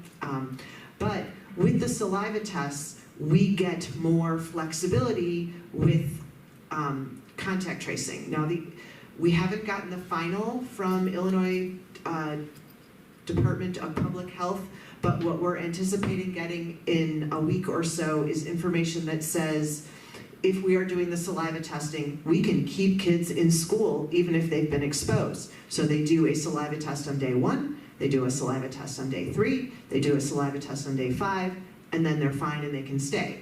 So this will be a big help in keeping kids in school. Also, I think it will make people feel a lot more comfortable, knowing that if there are kids who don't have any symptoms, that will know that, they do have and can pass the virus. So quarantine and remote instruction. So exposed vaccinated students don't need to quarantine, and same thing with adults. So if you're vaccinated, unless you have symptoms. Exposed students who are not vaccinated and who consent to the saliva testing at school, they might need to quarantine while we wait for test results. It depends. And they will be provided remote instruction while in quarantine, and they can return to school with negative test results. And this other piece, we may be able just to keep them in school and keep testing them to make sure that they're staying healthy. And then exposed students who are eligible for the vaccine but not vaccinated, if they don't saliva test, we do not need to provide them with remote instruction. This was related to that declaration that the state superintendent put out. So if people don't want to vaccinate their students who are eligible, this is their option to be able to have remote instruction, is to participate in the saliva testing. We're going to go back to lockers and locker rooms.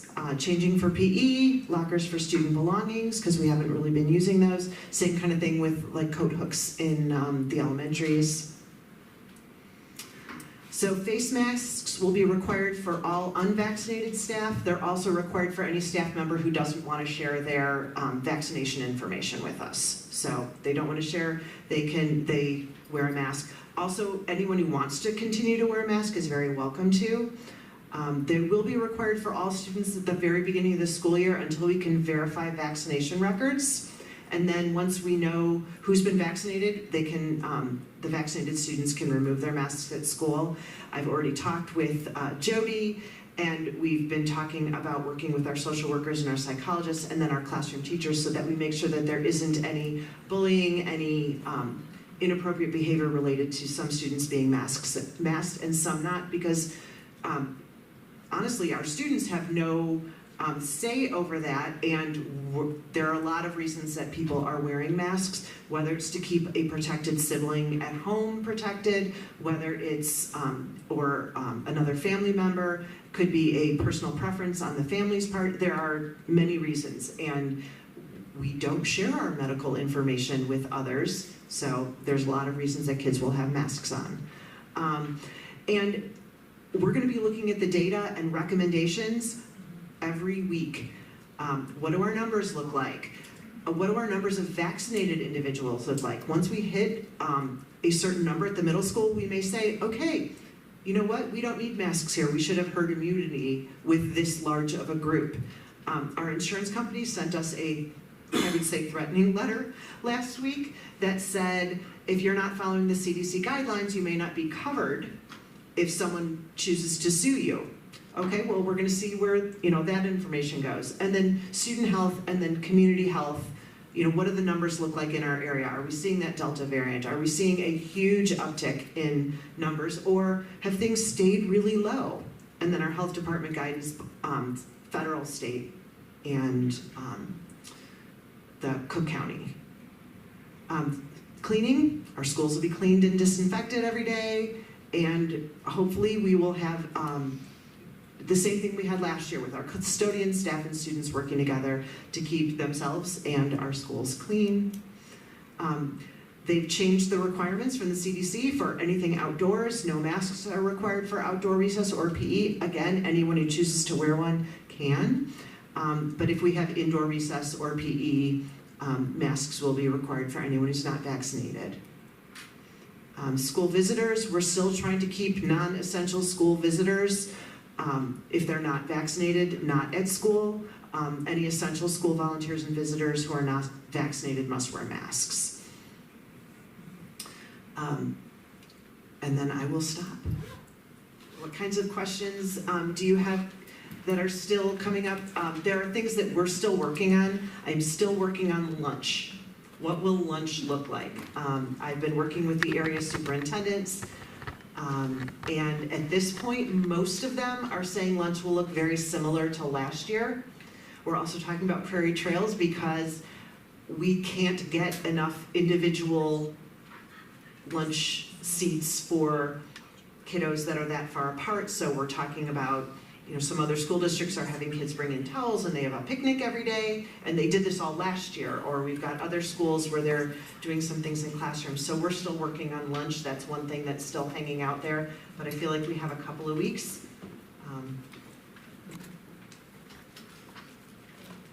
No, Anybody have any questions? I think you answered a lot of my questions that I had sent earlier. I think the only other one, which we may not have guidance on this yet, what are we doing, and what did we do at the end of last year for like indoor activities? Was that a case-by-case basis for mask wearing? So if we're talking about like sports and clubs? Yeah. Yes. Yeah, so, and I think it might even impact the groups that use our schools. So if, Cub Scouts or karate, it should follow what we're following during the school day, which is vaccinated people don't have to wear masks, and we'd have to rely on our community partners to hold them accountable. To hold them accountable, but I'm hoping that we can do lots of things outdoors. We may have some things that come up as we have athletic competitions with school districts that are doing things differently, but at least cross-country is the first sport, so I think we have a little while to figure that one out. Yeah, I just want to piggyback off what Janine asked, because I never even thought about asking the question that you just said. So what about like the indoor sports and musical performances? So if you have children that are not vaccinated, does that mean they don't get to participate in chorus? Because you would be wearing a mask while you were singing, and I don't know if that would really work out. It does work. I am in a choir, and when we met indoors for the first, I think we've had 3 rehearsals indoors now, and about half of us wear masks. Okay. So I continue to wear one while singing because it's a high-risk activity, but that's, yeah. And I haven't decided yet, but we have talked about possibly testing athletes and our chorus and band students twice a week with the saliva if they consent to that.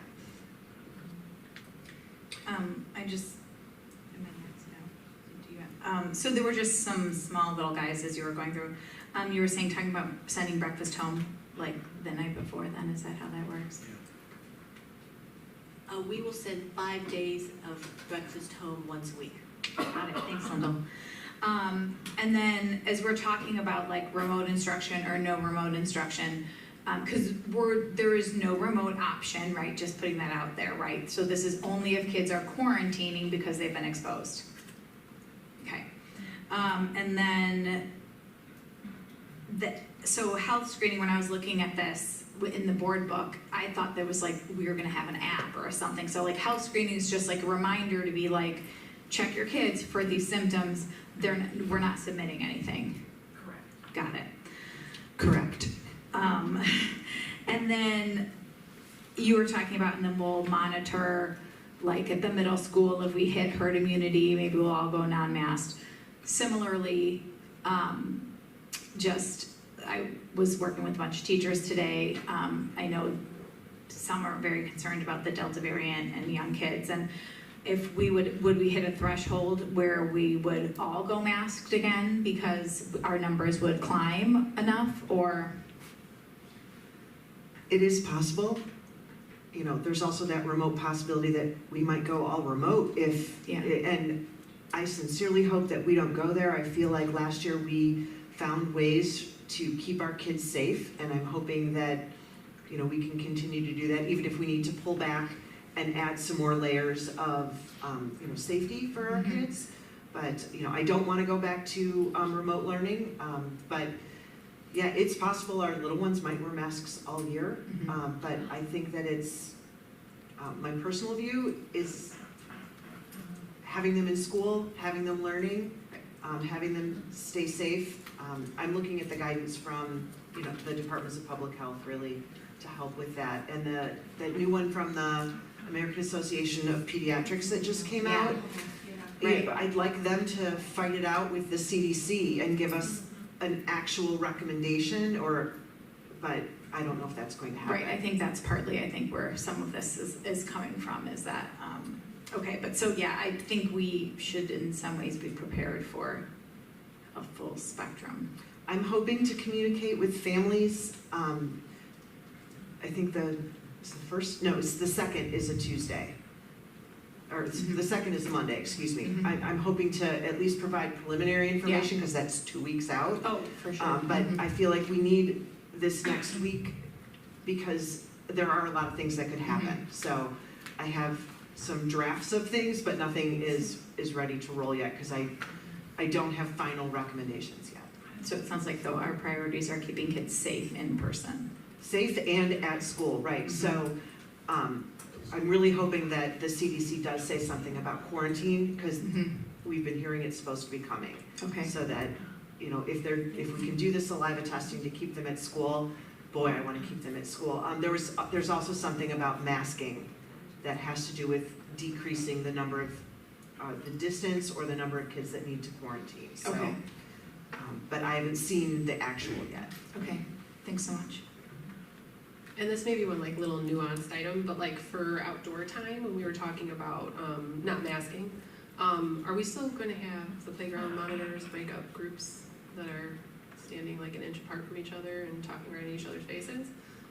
Or is that going to go away? I know that that will be something that is on our agenda with our principals. Just asking for 3 small girls. I did talk to one principal who said that they'd like to keep kids still in their homerooms so that the contact tracing is doable. Okay. Because yes, for some reason they do really get in each other's faces. Yeah, they do. They talk right in your ear, right in it. So, or right in your face. So I was just curious because obviously having 3 kids under the age of any type of vaccine that's coming anytime soon, I'm just trying to prevent, obviously personally, any type of disease from spreading or impacting any other members of our community. So I want all of my children in school if they need it. Okay. I would like to just comment. Dr. Wagner said that children would be in groups. So if those groups are seated at tables in the classroom, then why can't they be in a group on the playground? They might be in a different group. Correct, but the person on the monitor, the lunchroom lady, won't know that. Well, that's the point, is that we know that that's their pod when they're sitting in their classroom group. So that group would be quarantined automatically, but if they're in faces of other children on the playground, we don't know that for contact tracing. And what if they say to you, well, we're all on a pod together inside the classroom? I mean, it's kind of unfair to tell the kids that they can be in their pod in the classroom, but once they get out on the lunch, they get out, then they can run and have fun. That they can't run with their herd. They'd be with their homeroom class. That's how they were outside. Right. So it was a little bit bigger group, but not unmanageable. Yeah, it was manageable. Right. Sorry, I didn't mean to imply that they wouldn't get to be with their friends or anything. I just when sometimes the groups got too close, they were kind of. Well, that's what it came across to me. Yeah. No, sorry, that's okay. Yeah, because I already have a kindergartner. Who will be sitting in a pod. So. With a mask on. Yes. Robert, do you have comments? Yeah, I do. First of all, thank you for the well-thought-out plan that balances many concerns and addresses liability and the safety of our whole community. I do have a question about you've got the face masks are going to be required for all unvaccinated staff. Are they going to, like the students, be required to verify vaccination records? If they would like to not wear a mask, we have asked them to share their vaccination cards with us. Okay. So we've been collecting, I think in the first day, we wound up with more than a quarter of our staff sent them in, which I thought was a pretty huge number considering it's summer and those are the people who must be looking at their email. Anything else? I have some questions. For the food service, do we know where that's gonna be served? Are the kids gonna be in class? Are they gonna be in the lunchroom, the gym? The plan would be to have them in the cafeterias and probably the gym like we did last year to try to keep them spaced, depending upon how much space we have. And even though lunch is gonna be available at no charge, is it mandatory? Can we still send our kids with a lunch? You may still send your kid with a lunch. Okay. And the breakfast will need to be ordered because of state regulations. Even though it's free for all, we can't just provide it to everybody. Right, and just to clarify, like, this is no longer gonna be the food program where just anybody under the age of 18 gets to have this. This is gonna be just for our students. It will just be it'll be national school lunch, but provided for all students that want it. Perfect. For free. Sorry. And the middle school lunch will, I don't know. And again, this is our first night of trying the live streaming, so sorry if that, I can't imagine what that might have felt like at home. There won't be as many options at the middle school as there would have been 2 years ago. And I know that middle schoolers sometimes can be a little more picky, but we're trying to keep things a little simpler until they truly go back to normal in order just to have all the work that we need done. There will not be the a la carte sales to start with. So they will will be some options for the lunch, hot and cold, but they will have to take a full lunch. So if they want more, they'll have to bring more.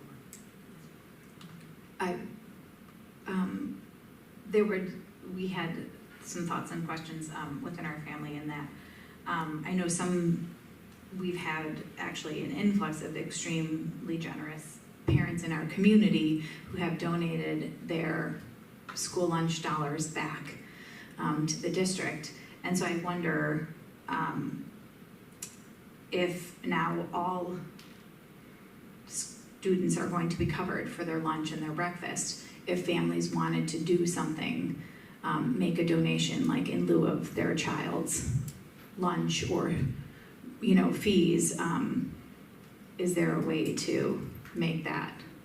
Is that like I said, I know we had a large number of parents who sort of took advantage of that as an opportunity if we wanted to make that. Yeah, we have had some donations that we have, there's a couple of different areas that we've applied those donations to. The transportation fees is one of them for students that really need it. Another one is we have this fund called the Laura Retire Fund, which helps students, sometimes their field trip fees or graduation costs or different things like that. Cheerleading shoes. Yeah.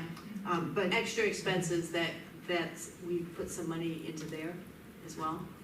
I just wonder if there's a way that we could make it like obvious for families if they felt like, oh wow, like that's really nice, and and if we even had ideas of like, okay, that's a good idea.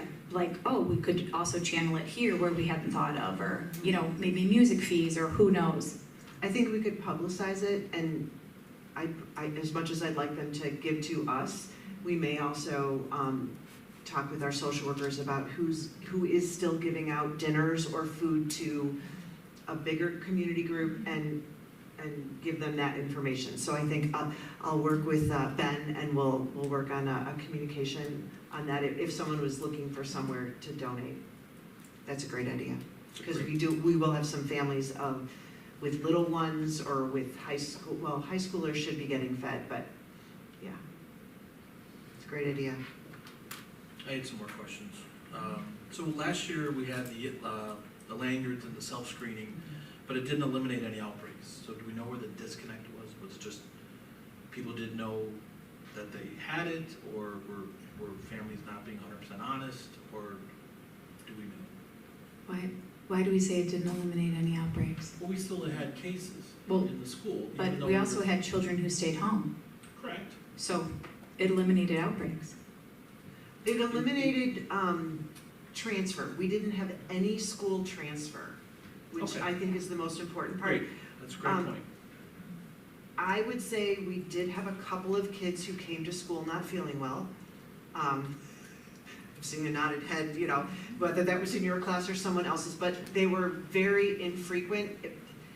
And I think it's one of those things like you get up and you're tired, and so I think we just need to continue to communicate with parents that if your kid is a little off in the morning, keep them home, you know, or come to school and pick up a saliva test and we'll tell you. You know, that's the other thing, that it's, by calling in sick, you're not quarantining your kid for 10 days now. And that was one of the issues of, oh gosh, you know, tell me you really don't have a headache, because I can't, you know, I've got to work. And I'm not gonna lie, as a parent, like, if they can get a saliva test now to know, like, that was definitely a thing where you're like, okay, if I fill out that form, that means I gotta get you a negative COVID test, I gotta get an alternate diagnosis, you know, like, it was like, it set off a chain reaction. I mean, I did never send my child to school not feeling well, but there was a sense of impending doom. If your child was like, oh, my throat hurts, you're like, is it dry, is it allergies, or is it COVID? You know, like, because it was not like just keeping your kid home. You then had to do a 12-step process. So if we can just get a saliva test, that's a very different thing. Yeah, I was one of those people, by the way. I sent my kid to school just fine in the morning, and by the afternoon, like, she was exhibiting every single symptom. But she was fine in the morning, and then she had stroke, so it was just as bad. But either way, like, we got called and pulled her out of school. So it was unfortunate. Any other questions? Yeah, the August 2nd letter that you're sending out, will it also give details about Kid Squad, the before and after school program? Is really important to many families, not mine anymore, but you know, how's it gonna work with the saliva test? Now you got kids that are outside of their pods and their groups, so just figured you might wanna put some information on that as well.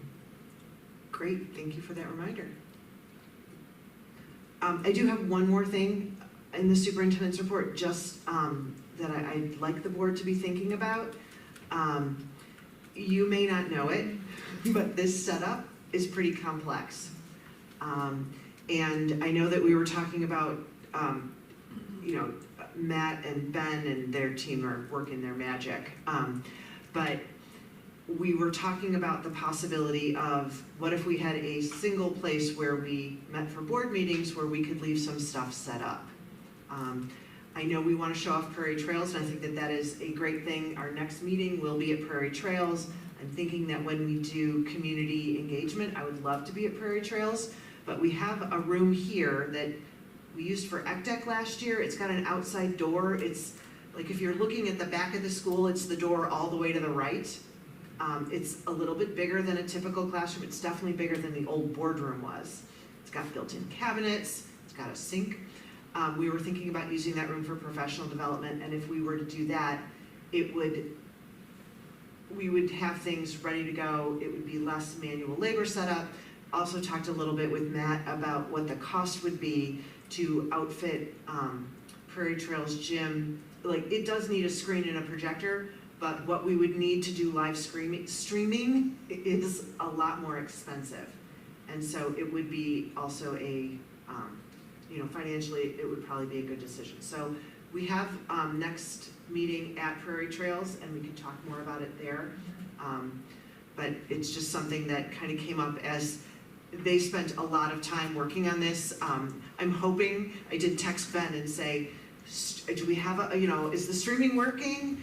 and it sounds like it is, but it's been a big process, and I do know how much that we valued that our community members have been able to stay home, not worried about babysitting, not worried about coming or going, and being able to participate in board meetings through online. And so, I appreciate all their efforts to do that. Okay, any other questions for Dr. Wagner? All right. Moving on, we had 2 FOIA requests that the awesome Patty Reyes took care of. Thank you, Patty. Future topics, pending topics, we have board and administration working relations together. Are there any updates on that? No, but we can talk that. I don't have an update yet, but we can talk. I had a couple of ideas, and we can probably put that on the August board agenda. Great. Visitors' comments. Anyone like to? I have one I kind of wrote, but can I take a picture of it so I can kind of read off of it? Sure. If I give it to you. No problem. Okay. Or you can step up and read from it and then hand it to Mr. Grimby Oh, afterwards. Yeah, that's fine, sure. Yes. I guess I'm more curious about something anyways, or maybe I missed it. I'm Suzanne Herrick, third grade teacher at Indian Grove. I'm just in discussing some of the COVID protocols that our district is implementing for this coming year versus what we've had in place previously with last year. I guess what I'm wondering and what it will look like if our district has given thought or considerations to what the dynamics of the classroom will look like. Because I know, for example, like right now we're wall to wall with 3 feet apart students, and all other furniture has been removed from our room other than like my computer station that I sit at, and I'll say that. So in trying to address some of our concerns with our students from what COVID hasn't allowed us to do, some of that more individualized instruction that kids are really going to need. We weren't able to provide that completely last year, just given the parameters of COVID. So I guess I'm wondering if our district has vision or thought as to what that will look like in a classroom setting now that we know everybody's coming back and some will be wearing masks, some are not. Because you don't even have like a table that I would have maybe 2 kids come to get individualized instruction. So I guess I'm just wanting more clarification or guidance of what that's going to look like since I'm a classroom teacher. Do we know what that will be? Your principals come back next week and we will communicate with the staff. So thank you. Okay. Leave your question though with, Sure. if you leave it up here and I will make sure it winds up on our list. Thank you. It's a little bit sketchy in places, but you get the gist. Yeah, thank you.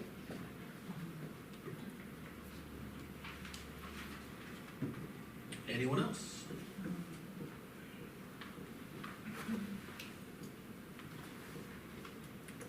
I too can update a list for you, but I would like to give you information. Please bear with me. I will talk very fast, and I will be as brief as possible.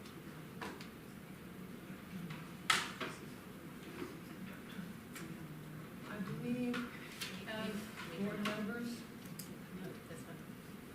thank you.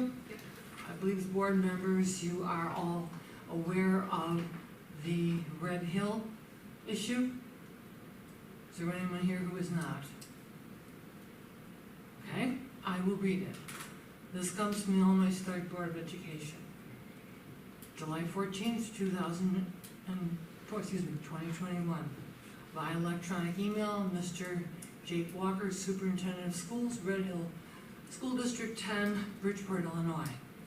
Dear Superintendent Walker, as announced last week, the Illinois Department of Public Health has fully adopted the updated guidance. This is a key word, guidance, for schools issued by the CDC on July 9th, 2021. Given this updated guidance, the recognition status of Red Hill School District is thereby reinstated, effective immediately to be fully recognized. Please note that per that guidance, masks should be worn indoors by all individuals aged 2 and older who are not fully vaccinated. Consistent and correct mask use by people who are not fully vaccinated is especially important indoors and in crowded settings when physical distancing, again, cannot be maintained. Should you have any questions regarding this correspondence, please contact Jennifer Siva, Executive Director of Regional Services.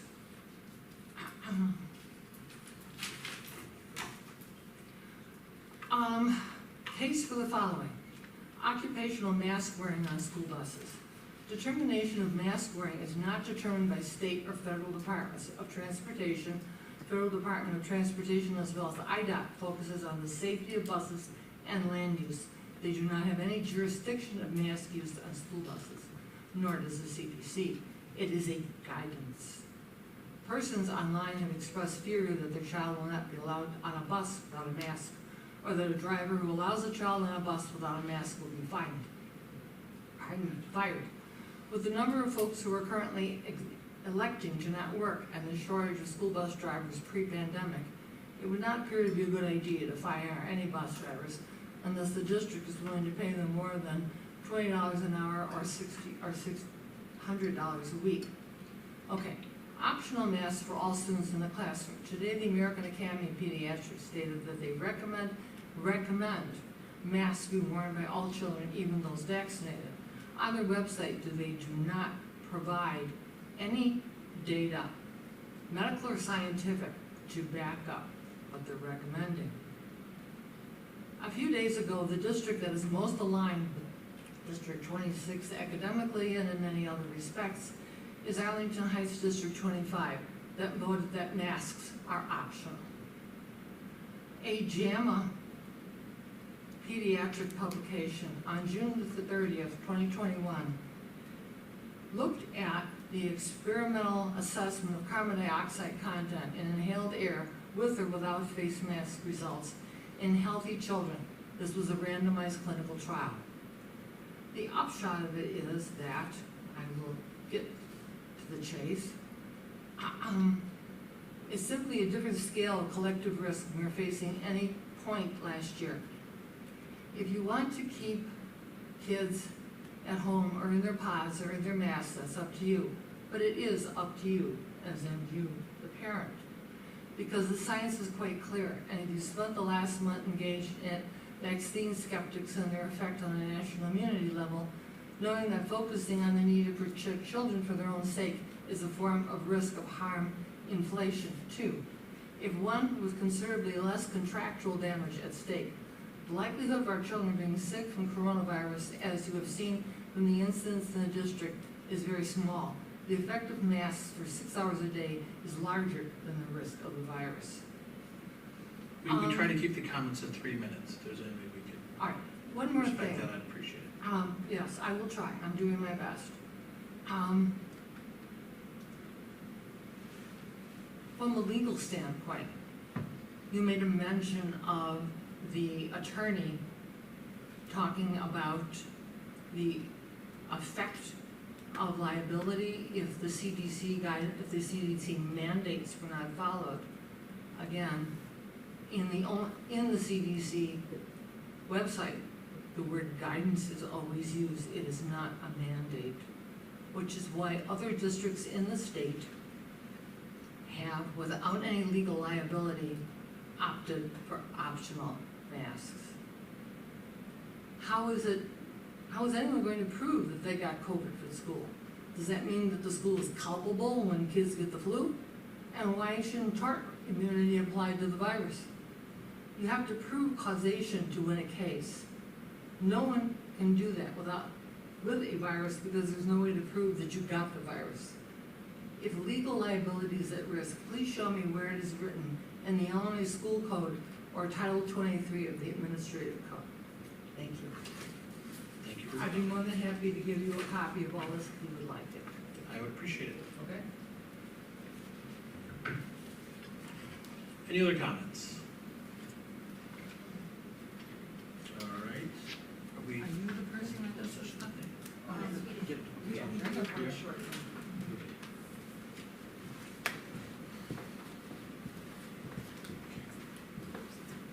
Then I'd like to entertain a motion in a second to go into closed session for the purposes of personnel litigation, sale of property and/or leases. Upon exiting closed session, the board may consider taking action on the matters that are discussed. So moved. Second. Moved by Fiorito, second by Johnson.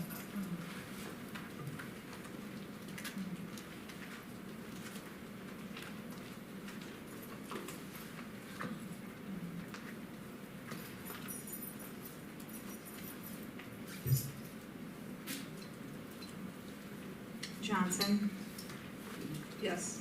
Grimpy, Yes. Ronstadt, Yes. Friedland, Yes. Fiorito, Yes. Stolzer, yes. Motion carries. All right, we'll take a short break. We'll go into a closed session at 9:28. Everyone stretch your legs.